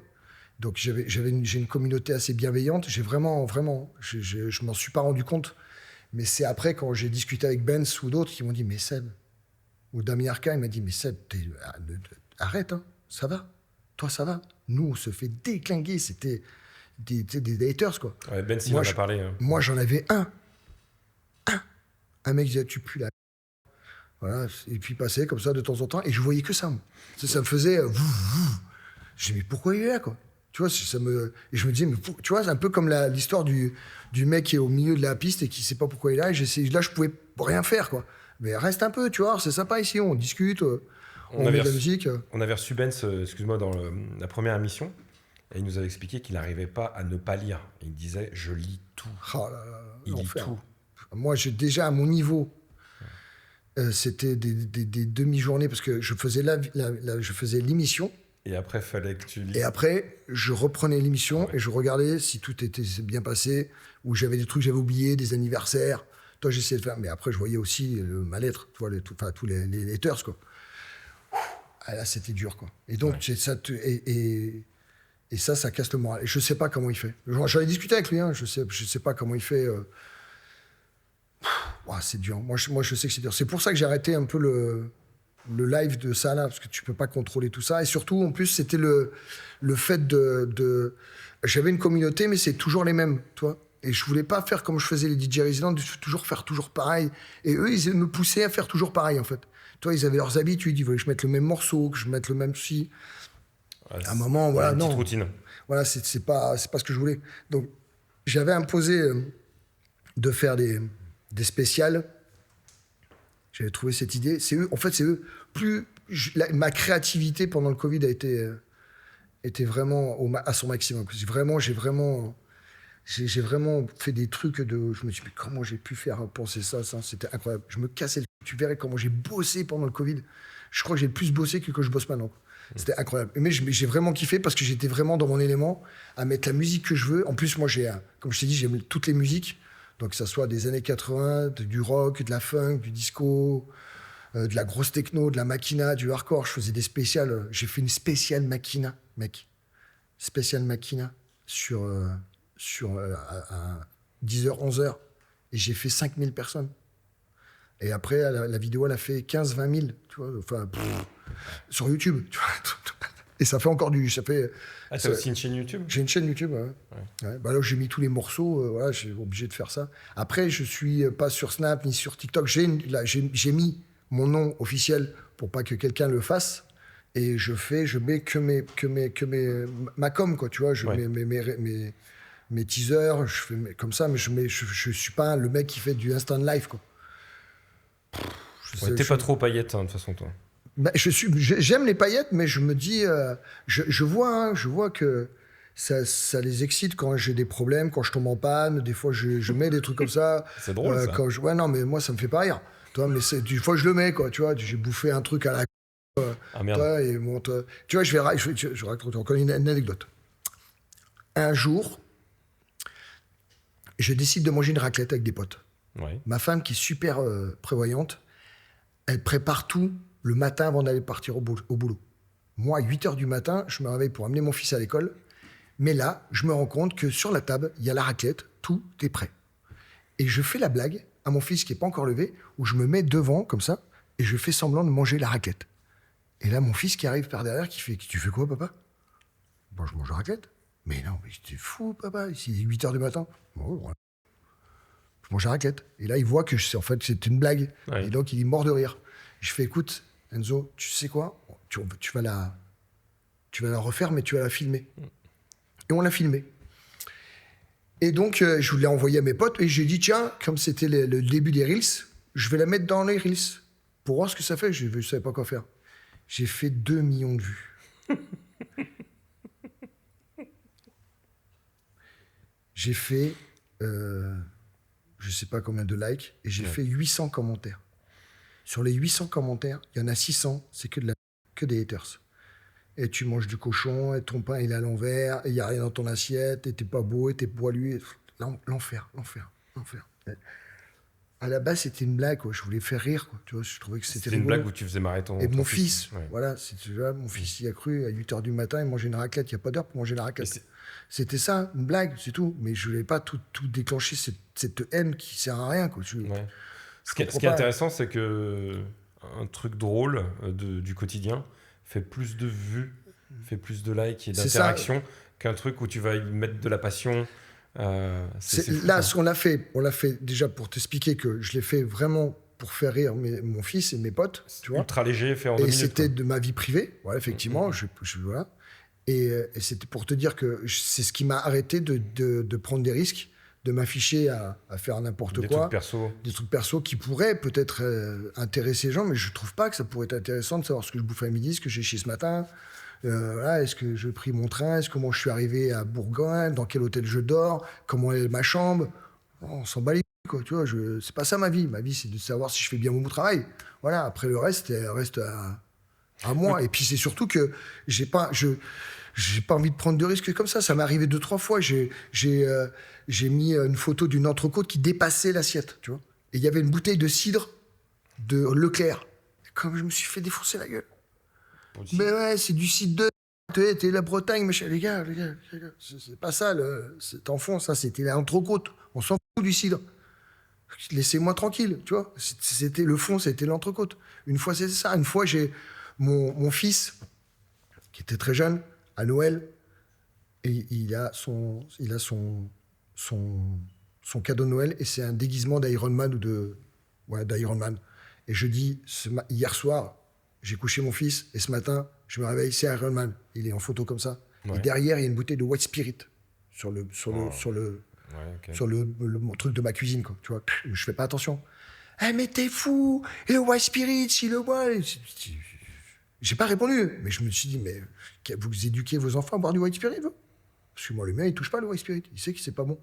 Mais je vais pas rentrer dans ce truc-là. Si je commence à faire ça, j'y suis encore maintenant. Là, ça a été posté il y a 15 ans, tu vois. C'est pas possible. Moi, je veux pas rentrer dans ce truc-là. Et j'ai la chance de continuer à me booker dans les boîtes de nuit, encore sans que je passe ma vie à faire des reels, des machins, des tatati, des tatata, pour rester actif. Je ou vais t'en rester... parler de tout ça, ouais. T'es loin de tout ça, toi. Hein. Et ça marche quand même, tu vois, Ouais. ça va bien. Donc je suis content de ça. Ça me fait déjà quelque chose en moins. J'ai beaucoup de projets dans ma tête. J'ai eu beaucoup de projets, mais je les ai arrêtés à cause de me dire, ah, maintenant, il faut que je prenne une agence de com. Faut que je fasse ça, faut que je fasse de la com pour repartir de zéro, pour monter le projet. Voilà, mais non, en fin de compte, non. Alors, je vais dire quelque chose qui est un petit peu pas prétentieux, mais je sais pourquoi je suis là. C'est que je sais que j'ai du talent. Oui, Tu vois. Toi. Maintenant, j'ai entendu dans une interview, je sais pas, qui disait, ouais, on met toujours les mêmes disques, tatati, tatata, dans le même sens, ceci, cela. Je vais te donner ma playlist. Ce soir, tu vas la mettre, tu feras jamais ce que je vais faire moi. Comme je vais la faire moi. C'est comme une peinture. Hein. Voilà, chacun, tout le monde sait avoir à des platines, à des disques, on va prendre les mêmes disques, c'est une façon de faire, c'est ma façon de faire, c'est ça qui fait que je suis ce que je suis, et que je suis DJ fou, et que ça marche pour moi, et que c'est bon, et que ça continue, et voilà, le jour où ça va s'arrêter, ça s'arrêtera. Parce que moi, comme je t'ai dit, personne n'a mis une cacahuète sur moi, mais moi, j'avais pas mis une cacahuète sur moi, parce que moi, là-bas, je devais faire ou dealer, ou je sais pas quoi d'autre. Toi, donc j'étais mal barré, quoi. Là, je suis DJ fou, et c'est bien. Donc, c'est que du bonus pour moi. Tout va bien. Tout va bien, mais voilà, je me remets en question, je fais attention à... Tu vois, comme je t'ai dit, je suis sur les réseaux, j'essaie de trouver la traîne qui va bien pour plaire à un public un peu plus jeune. Parce que comme je te disais, dans les fêtes de village, bah, je dois à un moment plaisanter avec une gonzesse de 15 ans qu'une gonzesse de 40 ans, quoi. Faut que ou d'un mec qui, avec sa bande de potes qui sont tous comme ça, ou des rugbyman, il faut que j'ai le bon mot pour les séduire. Ah, il est bon, lui, ah, il est bon, ah, j'ai des millis, vas-y, on y va. Tu vois, c'est le truc, c'est ce truc-là qu'il faut que j'ai. Il faut que j'ai ce mot, ou cette phrase, ou cette répartie, ou cette traîne, ou le morceau qui fait que, paf, sur un morceau, je les ai acquis, tu vois. Et après, je peux les amener où je veux. Il faut rester dans le coup, quoi qu'on fasse. Il faut rester dans le coup, voilà. Après, comme je t'ai dit, il faut à un moment, peut-être ça va me fatiguer. Pour l'instant, ça va. Je suis bien. On rembobine un tout petit peu. On a parlé du Covid et tes émissions en live le matin, mais avant ça, en 2004, tu es avec Soma Ariba, vous faites des morceaux, vous faites des tubes, vous tournez. Quel rôle t'as au début, ça, c'est peut-être pareil. ce duo, cette équipe? Ça, c'est pareil, c'est du hasard. C'est incroyable. C'est la rencontre avec Soma Ariba. On se connaissait, on a sorti... moi, j'ai sorti Je mets le way, lui sorti On n'est pas fatigué en même temps. Donc on a tracé, on se croisait dans les clubs et tout ça.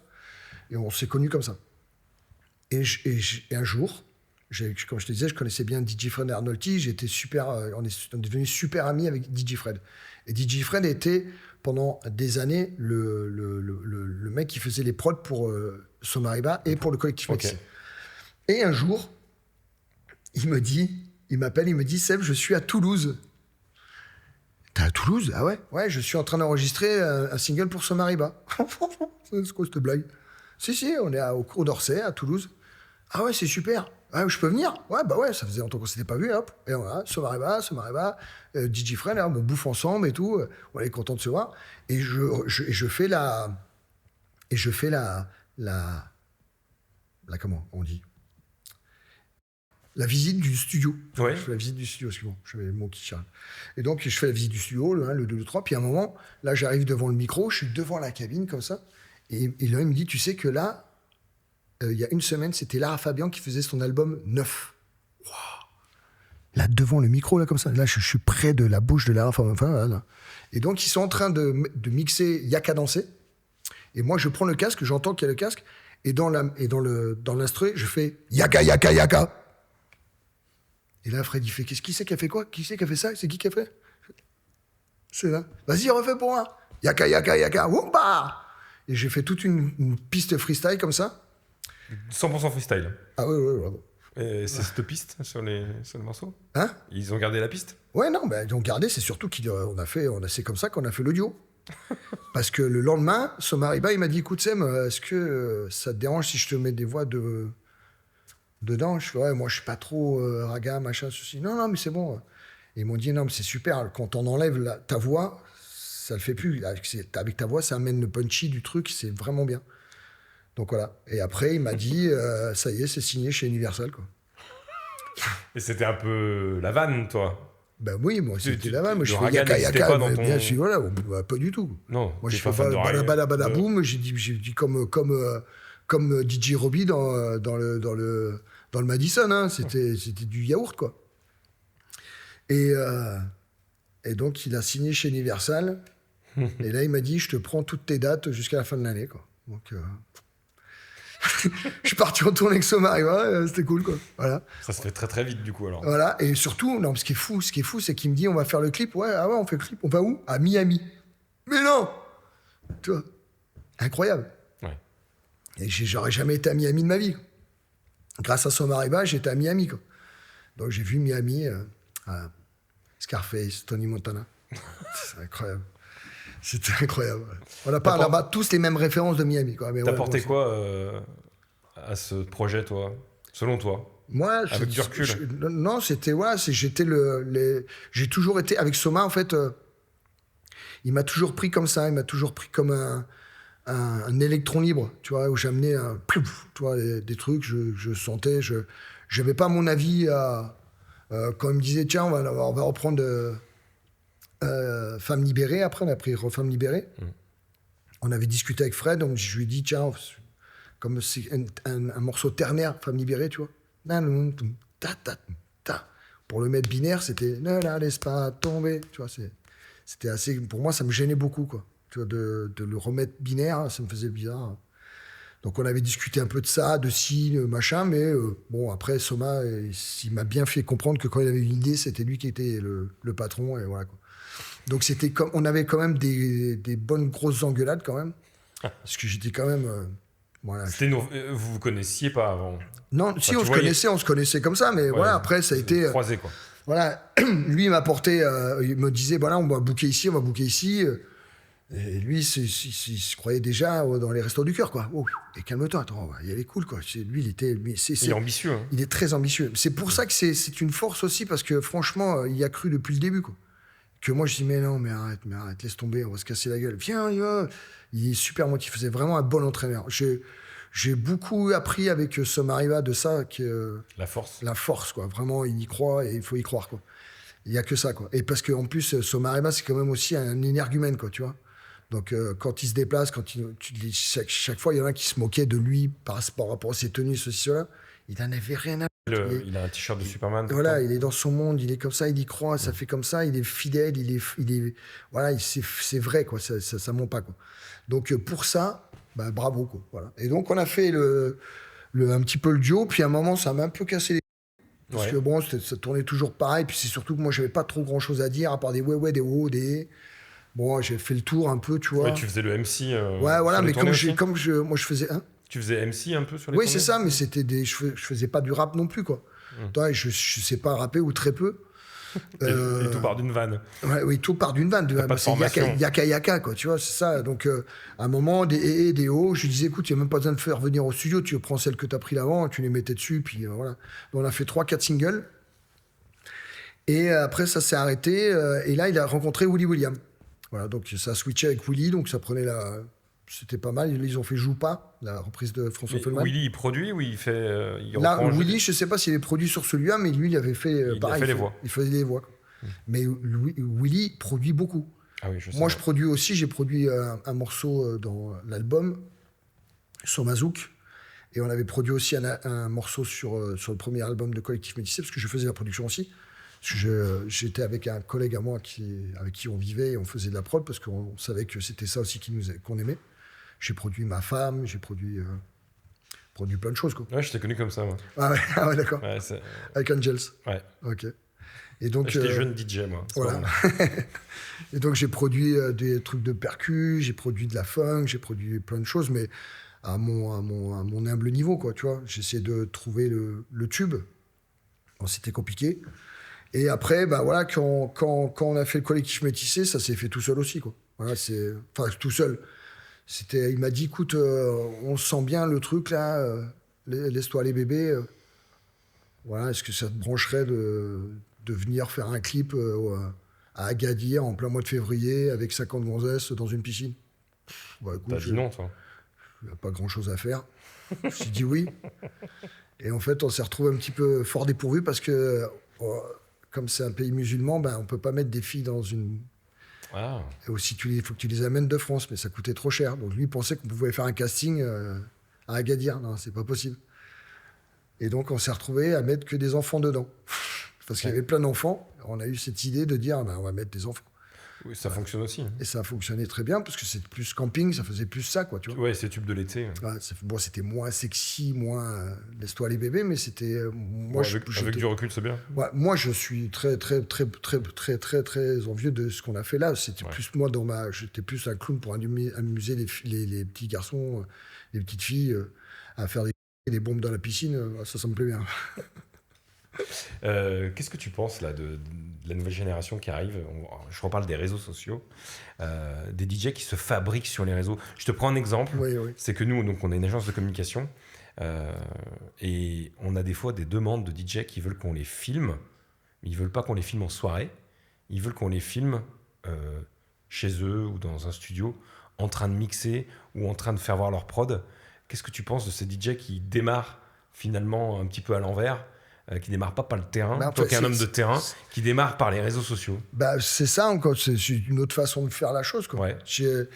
Je vois une fille là, que je vois 2-3 fois, parce que moi j'ai un algorithme, franchement, c'est n'importe quoi mon algorithme, c'est beaucoup de bouffe, et des... c'est n'importe quoi. Et là en ce moment c'est des gens qui pètent. J'ai le même sans la bouffe. Ah tu vois, bah, moi c'est vraiment les cuisines, parce que je fais attention à ce que je mange. Donc, mais bon, c'est quand même des trucs de bonne grosse bouffe, quoi. Ouais. Les mecs qui mangent des gâteaux comme ça dans leur voiture, je comprends pas le trip de manger aussi. Ouais. Le gâteau, il est beau en plus, là, il te le casse, machin, t'as aucun respect. Et donc là, il y a une gonzesse qui est un petit peu... qui sait pas mixer, quoi. Et elle essaye de mixer quand même. Puis elle fait des vidéos, Puis il y a des gens qui font « Ah, c'est super. » Mais elle sait pas mixer, quoi. Ouais. C'est dur. Mais je pense qu'un jour, on va la retrouver sur une scène. Parce qu'elle aurait été populaire. Comme l'autre qui a fait j'ai mangé mon croissant, j'ai plus de croissant. Ouais, bah, c'est une blague. Et puis les gens, ça les fait rire. Moi, ça m'a pas fait rire. Mais après, c'est vrai, comme tu disais, j'ai pas répondu à cette question de est-ce qu'un fou peut se permettre tout? Un vrai, oui. Moi, je suis pas un vrai fou. Quand on est dans la sincérité, ça passe mieux. Ouais. Non, mais même pas. Je m'appelle Sébastien Santovito. DJ Fou, c'est un costume. Et oui, quand je mets mon costume, j'essaie de faire des choses. Alors, il y a une prise de risque, parce que voilà, je teste. Des fois ça passe, des fois ça passe pas. Voilà, c'est l'indulgence, c'est de moi. Voilà, c'est ce que je voulais dire tout à l'heure. Je trouve qu'on est de moins en moins indulgent, quoi. Je reviens sur ça et sur plein de choses que tu as dit, mais j'avais prévu une question pour toi. C'était est-ce qu'on peut encore durer en restant nature? Bah, la preuve. C'est ce que je viens de te dire. Moi, C'est dur en fait. Bah, c'est dur. C'est dur quand t'es face à des mecs comme toi qui te disent est-ce que c'est dur, quoi. Moi, je trouve pas ça dur. Le seul truc. Non, mais regarde, tu sais, tu disais que des fois tu mets pas des vidéos, même si t'as envie de partager un moment, Oui, oui. mais tu le mets pas parce que t'as peur que C'est ça ce- soit mal interprété. Oui, là, c'est ça. Mais c'est super chiant en fait ça. Oui, c'est super. Mais moi, je reste nature, quoi qu'il arrive. Ouais. Voilà. Toi, t'es toujours toi. Moi, je suis moi. Maintenant que je peux pas mettre ça, c'est dommage pour eux. Mais je prends, comme je te dis, l'indulgence. Que ce qui se passe avec Dieudonné ou d'autres comme ça, tu vois, tu te dis, ah non, les gars, il faut arrêter de faire votre. Je sais pas, je comprends pas, quoi. C'est pas possible. On peut pas dire qu'on est dans la liberté d'expression avec tout ce qu'on.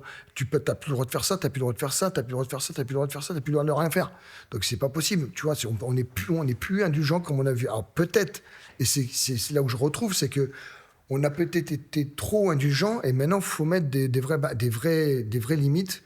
Mais ces limites à eux, c'est de la. Donc elles sont pas respectées. Personne. Dans l'éducation de base, à la base, on apprend la politesse et le respect. Si tu n'as pas ces deux valeurs, tu peux pas. Tu ne pourrais pas avancer. Bah, maintenant, il y en a. Ils n'ont pas de politesse, ils n'ont pas de respect, ils en ont rien à. Et ça marche pour eux. Alors, pourquoi on va. Toi, on perd nos valeurs. Et si je te parle de ça qui est super important par rapport à ce côté d'être indulgent, bah, on a peut-être été un peu trop indulgent, peut-être un petit peu trop. Maintenant, il y a des gens qui se permettent un peu tout et n'importe quoi.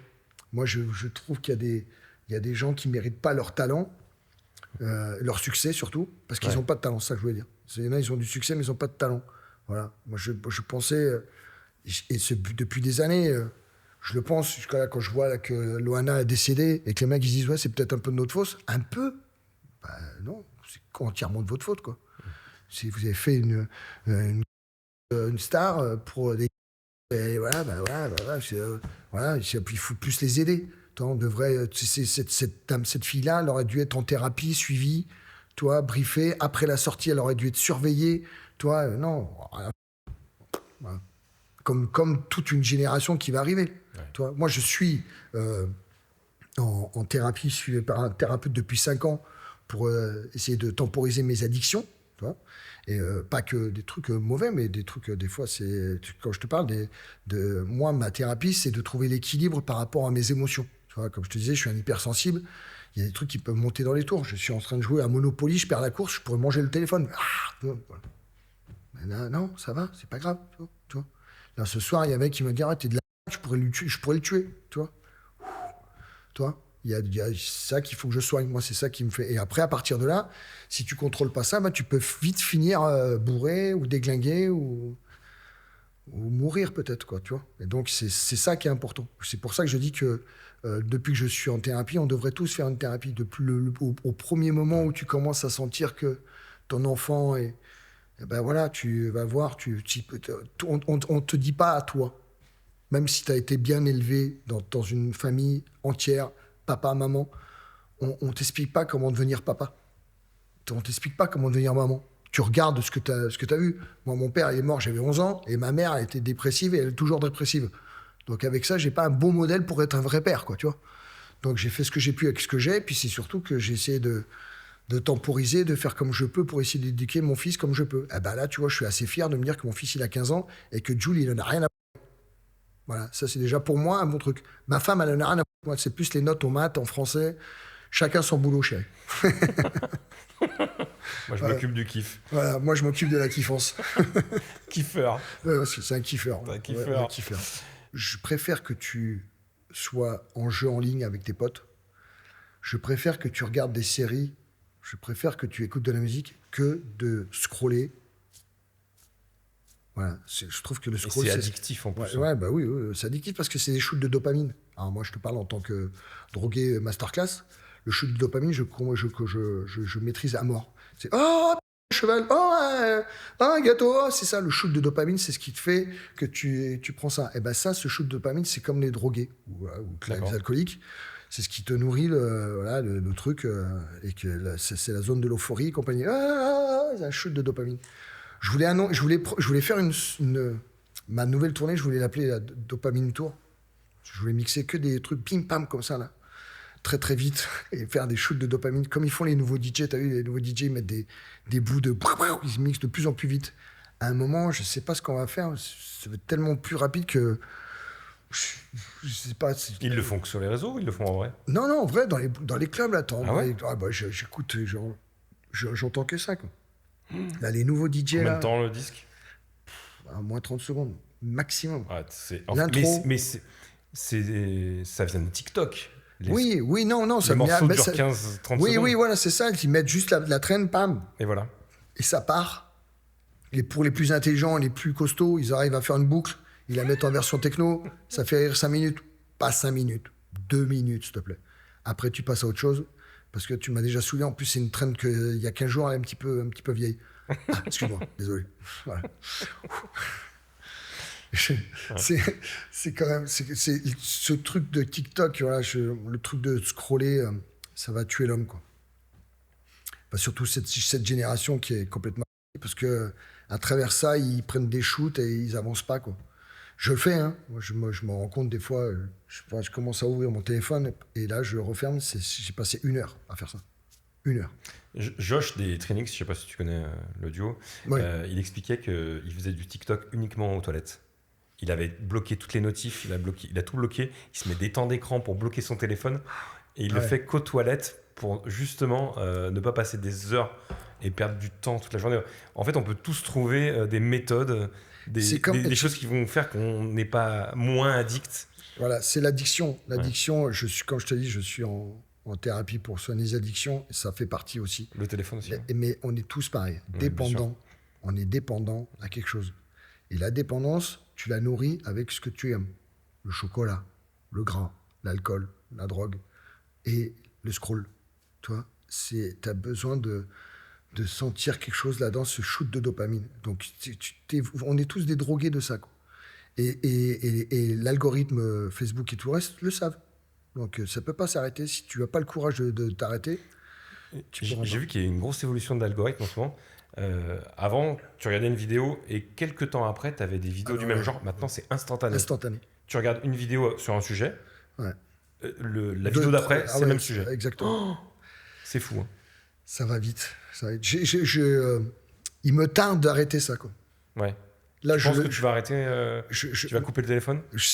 Là, par rapport à mon boulot, je le garde parce que, et encore maintenant de moins en moins, j'essaie de me forcer de faire du mix ou là, je refais de la prod pour faire de la grosse prod techno, me concentrer là-dessus. J'ai mon fils qui commence à faire aussi un peu de musique, donc je suis en train de apprendre des boutons sur la MPC, quoi. Et donc, ça va prendre du temps et c'est ce qu'il me faut. Il faut que je trouve des centres d'intérêt. Le but du jeu, c'est de trouver des centres d'intérêt. Toi, quelque chose qui te fasse pas penser à ce téléphone, quoi. Bizarrement, j'aimais bien la télé, tu vois, les films, et là, je trouve que la créativité au niveau des films, tu vois, je me suis trop habitué à ce shoot de dopamine. Il faut que ça aille vite, tu vois. Je sens qu'il y a ça aussi, quoi. Et que si, par exemple, tu vas creuser un trou, tu vas planter un arbre, un truc comme ça, peut-être c'est ça ce qu'il faut. C'est d'être... En plus, moi, je suis hyper actif. Donc, rester assis devant un canapé pour mater un film, il faut que le film soit très bon, quoi, tu vois. Et donc là, c'est vrai qu'effectivement, quand tu prends le téléphone pour scroller, là, maintenant, je suis en train de virer sur des jeux à la... Tu as le Mahjong, tu vois, le Sudoku.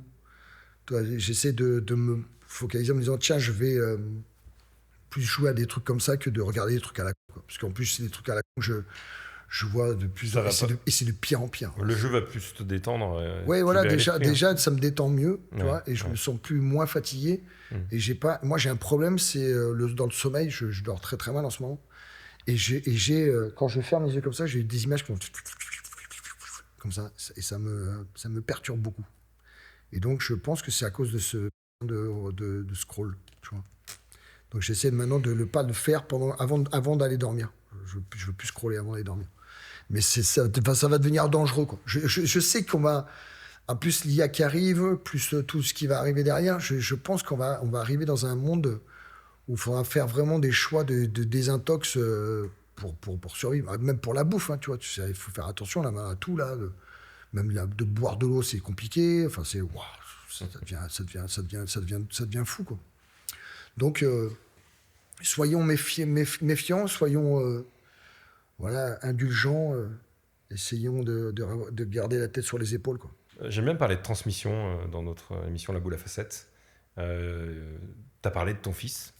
Est-ce qu'il y a d'autres personnes qui sont derrière toi? J'ai mon autre fils, hein. J'en ai un autre qui est DJ aussi, ouais. Qui s'appelle Tonadja, qui est le DJ officiel du Stade Toulousain et du TFC. Et donc, qui mixe un petit peu dans la bourgade toulousaine. Et après, j'en ai un autre qui est son pote à lui, qui s'appelle Pokaze, qui va sortir son 2e album là, en techno, avec qui j'ai fait un featuring là, qui va sortir mois prochain, qui s'appelle En Vrac. C'est sympa. Je te ferai écouter. Et ça, c'est la transmission, quoi. En plus, c'est vraiment... Là, John, mon premier, le plus grand, qui a 30 ans, il veut se remettre à faire de la prod aussi. Je lui ai dit, écoute, en cas où, on va la refaire ensemble. Tu vois, ça serait bien qu'on fasse ça ensemble. Et donc, comme il y a Enzo qui commence à s'énerver aussi, et que ça le branche aussi. Mon fils Enzo, il joue de la basse. Je l'ai mis à la basse. Il jouait du piano, puis après, il n'aimait pas le piano aussi, il met à la basse. Il joue très bien de la basse. Donc, il y a peut-être quelque chose à faire. La Fou Family, quoi. Ouais. Mon frère aussi DJ. Donc, vous n'avez pas fini d'entendre parler des fous, quoi. Ouais. Et la transmission, oui, tu sais que il y a quelques temps, un mec d'ici, là, du coin, là, je ne me rappelle plus comment il s'appelle. Je crois que c'est quoi? Nico Ortiz, c'est ça? Nico Ortiz. Ouais, voilà, c'est ça. Et il est de Savoie. Ouais. Voilà, c'est ça. Ouais. Et il avait pris une cassette ou un CD de moi pour aller le faire écouter aux autres DJ à l'UCPA. Exact. Ouais. Et il m'avait appelé en me disant, ça te dérange pas? Je dis non, pas du tout, mais si tu veux, Nico, appelle-moi, je viens. Je peux venir. Moi, ça m'intéresserait de donner mon savoir à des gens comme ça, si ça les intéresse de faire le DJ forain et de dire des au micro au lieu de mixer des trucs en bois. Ou même leur apprendre à expliquer ce que c'est la différence entre le BPM et le BPH. Oui, il n'y a pas de souci, je peux donner des... BPH, redis-nous. Battement par hasard. C'est excellent. J'ai une anecdote là-dessus où je vais dans une boîte où le DJ mixe avant que je passe et mixe la claire sur le kick. Et moi, quand j'entends ça, ça me fracasse l'oreille et je fais un quart de tour et je le remets dedans. Et donc, les clairs tapent en même temps et les kicks passent en même temps. Il me regarde et fait pfff. Je fais non, c'est toi. Pff. Là, c'est bon. Toi, c'était pas bon. Si, à l'envers complet. Non, mais qu'est-ce que tu crois? Mais moi, je prends des cours de DJ, nanana, nanana. Ouais, bon, si tu veux. Moi, mon prof, c'est un mec, il m'a dit que c'est comme ça. Non, ton prof, c'est. Peut-être. Ouais, mon prof, ça fait 25 ans qu'il DJ. Ça fait 25 ans qu'il fait de la. Qu'est-ce que je te dis? Il peut le faire super bien, mais il fait de la bonne. Ouais. Et ce DJ, là, il m'appelle. Le prof, là. Ouais, qu'est-ce que tu dis à mes élèves que moi, je fais de la... Parce que moi, je suis DJ, je sais pas quoi, nanana. Je fais, ah oui. Je lui explique la situation. Je lui fais, voilà, il a mis le kick sur la snare sur la kick. Alors, il me dit... dur. Mais écoute, si tu dis que c'est alors, je sais pas quoi te dire de plus, quoi. Voilà, si tu penses que c'est bien ce que tu fais, continue à être bien. Et c'est dès là que je me suis dit, si tu imagines si les profs, ils disent que le BPH, c'est bien. Battement par hasard. Donc, voilà, c'est compliqué. Mais tu en vois là tous les pseudo-DJ qui essaient de devenir DJ, c'est super. Mais moi, les mecs à qui il y a certaines personnes, certains DJ qui viennent me voir, c'est quoi ton conseil? Faites de la musique, les gars. Prenez un cours de solfège. Commencez à savoir ce que ça veut dire, ce que c'est la musique. 1, 2, 3, 4. Si tu sais compter jusqu'à 4, tu sais tout faire. Dans le 4, temps, tu peux mettre ce que tu veux. Voilà. Tu peux mettre 4 x 4, tu peux mettre 2 x 4, tu peux mettre 8 x 4, tu peux mettre ce que tu veux. Si tu sais compter jusqu'à 4, après le reste, ça rentre. Les couplets, les refrains, tu séquences, c'est les 16, les 32, les machins. Ouais. C'est mathématique la musique. Si tu sais ça, en plus je suis pas très fort en mathématiques, mais moi je sais compter jusqu'à 4. Voilà. Donne-moi le tempo. Ouais. Il s'est passé un truc de fou là. On va expliquer. Donc il y a une DJ, c'est Kiki, c'est ça? Kiki, ouais. Qui joue un de tes morceaux remixés qui s'appelle Donne-moi le tempo. Une scène, il y a quoi? Il y a 20-30 000 personnes. Ah ouais, c'est en Australie. À Melbourne. Ouais. Un morceau qui est sorti, qui est ressorti, qui est très très vieux. Ouais, l'année dernière, j'ai fait ce morceau en même temps que Je mets le Why. Quand j'ai sorti Je mets le Why, j'ai fait un album. Fin 90. Voilà, en 2000 pile. C'était mon album qui s'appelait Nyctalopie, que vous pouvez retrouver sur toutes les Encore un nom bien choisi. Nyctalopie, voilà. Mais qui c'est Lopi? Ouais, et donc ce morceau est remixé? Et donc je mets Donne-moi le tempo, voilà, un morceau que j'ai fait, là, c'était mon deuxième single qui n'a pas très bien marché, mais bon voilà. Et l'année dernière, il y a un mec, je reçois un WhatsApp d'un mec qui s'appelle Fenric, qui me dit, voilà, salut, je m'appelle Fenric, j'ai pris ton morceau, Donne-moi le tempo, j'en ai fait un remix, est-ce que tu m'autorises à le sortir? Et il me l'envoie. Je dis, mais c'est génial, c'est incroyable, c'est fou. Voilà. Il me fait, ça commence à bien marcher quand même. Il m'envoie quelques vidéos. Il est je sais pas où, il y a 1000 personnes qui sont, donne-moi le tempo, je veux le tempo. Mais je fais, c'est incroyable. Ouais, nous, le jour où on y croit. Ouais, vas-y. Et donc, ils l'ont sorti. Donc, ils ont sorti ça l'année dernière, début d'année. Et là, je suis en train de faire mon sport le matin et je m'écoute des vidéos sur, là, tu vois, des sets comme ça. Et j'aime bien Kiki, quoi. Et donc, j'écoute ce set qui dure 5 heures quand même. Et donc, je l'ai fait en plusieurs parties, parce que moi, je fais 1 heure de vélo. Ouais, tu fais pas de 5 heures de vélo. Voilà. Et donc, tu fais pas 5 heures de vélo. Et donc, et là, je suis en train de pédaler, là. Et à un moment, j'entends le morceau. C'est pas possible. C'est pas possible. Et là, j'entends, donne-moi le tempo. Et elle qui chante, donne-moi le tempo. Surréaliste. C'est incroyable. Ah, je suis le fantôme de Melbourne, quoi. Ah, c'est incroyable. Donc, ouais, ça te donne pas envie d'aller dans cette branche-là? De prod? Si, non, mais enfin, ce que tu as vu, ce que tu es en train de faire là? Non, mais ce qu'elle joue là, c'est ce que je jouais moi il y a 30 ans. C'est la Machina, voilà, c'est de la dance, c'est ultra, je sais pas comment ils s'appellent, la hype dance, je sais pas quoi. Ouais. Moi, je jouais ça il y a, voilà, puis en plus, voilà, ils reprennent des, ouais, il y a des super choses, il y a du super bien. Malron, il fait bien le taf aussi, quoi. Mais ouais, ça me plairait bien de faire ça. Mais ça y est, maintenant, place aux jeunes, on va dire. C'est super. Ça me touche beaucoup que ton morceau soit repris. Ouais, que ça a repris, ça a été incroyable, quoi. J'ai 25 ans après, quoi, t'imagines. Et toi, tu le découvres dans... C'est pas quelqu'un qui t'a dit, écoute... Ah non, je le découvre en live. C'est moi qui l'ai... Et j'ai appelé tous mes potes, j'ai fait, les gars, 4h07, regardez. C'était incroyable. C'était incroyable. C'est toujours incroyable, ça restera toujours incroyable. On arrive presque à la fin, j'ai une dernière question philosophique. Ah ouais, oula. Mais avant la question philosophique, comment tu te vois DJ Fou dans 10 ans? Dans 10 ans? Ouais. 63 ans? Ouais, pareil. Pareil? Ouais. T'es bien là? Un peu plus blanc peut-être. Pardon? Blanc. Blanc? Ouais. Mais ouais, ouais, pareil. Je pense que je vais faire ça toute ma vie. Tu sais pourquoi? Parce que je serai le premier DJ à faire des sons dans les EHPAD. Ah ouais, mec. Ah ouais, non, mais vous rigolez, mais vous allez voir. Parce que là, la génération, ouais. Ils écoutent de l'accordéon. Ok, oui, j'ai compris. Mais vous, quand vous serez assez vieux, qu'est-ce que tu t'écoutes? Parce que je te jouais, moi, tu sais qu'il y a un mec qui m'a invité pour faire un Remember dans une boîte, quoi. J'y vais. Quand je rentre dans la salle, je fais « Oh, qu'est-ce que c'est quoi ça ?» Je fais demi-tour. Le mec, il fait, qu'est-ce qui t'arrive? C'est la bonne salle? Bah oui, c'est la bonne salle. Ils sont vieux. Comment ça, ils sont vieux? Bah, ils sont super vieux. Bah ouais, enfin, ça fait 3 jours qu'ils sont là, non? Ils sont l'air... Ah si, arrête, attends, je suis pas fou, ils sont super vieux. Le mec... Ouais, et alors, c'est quoi qui te dérange? Bah non, je sais pas. Et ça, là, quand je parle, le DJ est en train de jouer Gigi D'Agostino. Tu vois? Et il y a quelque chose qui te dérange? Non, non, excuse-moi, non, je sais pas. Il fait, écoute, Seb, t'as pas compris. Hein. Toi, t'as quel âge? T'as 50 ans? Ouais, quand t'as commencé, t'avais 20 ans. Bah toi, quand tu matais des petits de 20 ans, derrière, ceux qui achetaient des bouteilles, ceux qui étaient derrière, ils avaient quel âge, tu crois? Bah, ils avaient 30, 40 ans. Fais le calcul. Ah ouais! Bah ouais, mais ils étaient là tous les week-ends aussi. Hein.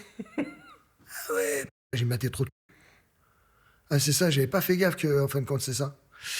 Et voilà, et donc j'avais des gens de 70, 60, 77 ans qui étaient là, je mets le why partout. Oh, c'est incroyable. Ouais, parce que eux, quand j'ai sorti Je mets le why, eux, ils avaient 30 ans. C'est incroyable. Voilà. Donc là, dans 10 ans, ils vont m'appeler, oh, hey, les pads, il faut... Avec du bon Laurent Garnier, là, tu vois. Pip, pip, pip, pip, pip, ça va être bon, ça va être parfait. Voilà. Donc je sais que je vais faire ça toute ma vie. Je veux faire ça toute ma vie. De toute manière, je sais faire que ça. Donc je ferai que ça toute ma vie. Voilà. Question philosophique pour terminer. Je te remercie beaucoup d'être venu déjà. Merci aussi. Et d'avoir répondu à mon texto, du coup. Ouais, parce que t'avais mon numéro. Hein. On sait toujours pas comment. C'est assez drôle. Hein. Ouais, derrière DJ Fou, qu'est-ce que t'aimerais qu'on retienne de Sébastien? Ah ouais, voilà. Bah là, pour l'instant, il n'y a pas grand-chose. À part... c'est pas grand-chose. Je pense que c'est ça la fin de ma thérapie, je pense que c'est ça. C'est qu'il n'y a pas grand-chose, mais ça sera l'essentiel. Voilà. C'est joli comme ça. Merci. Merci beaucoup.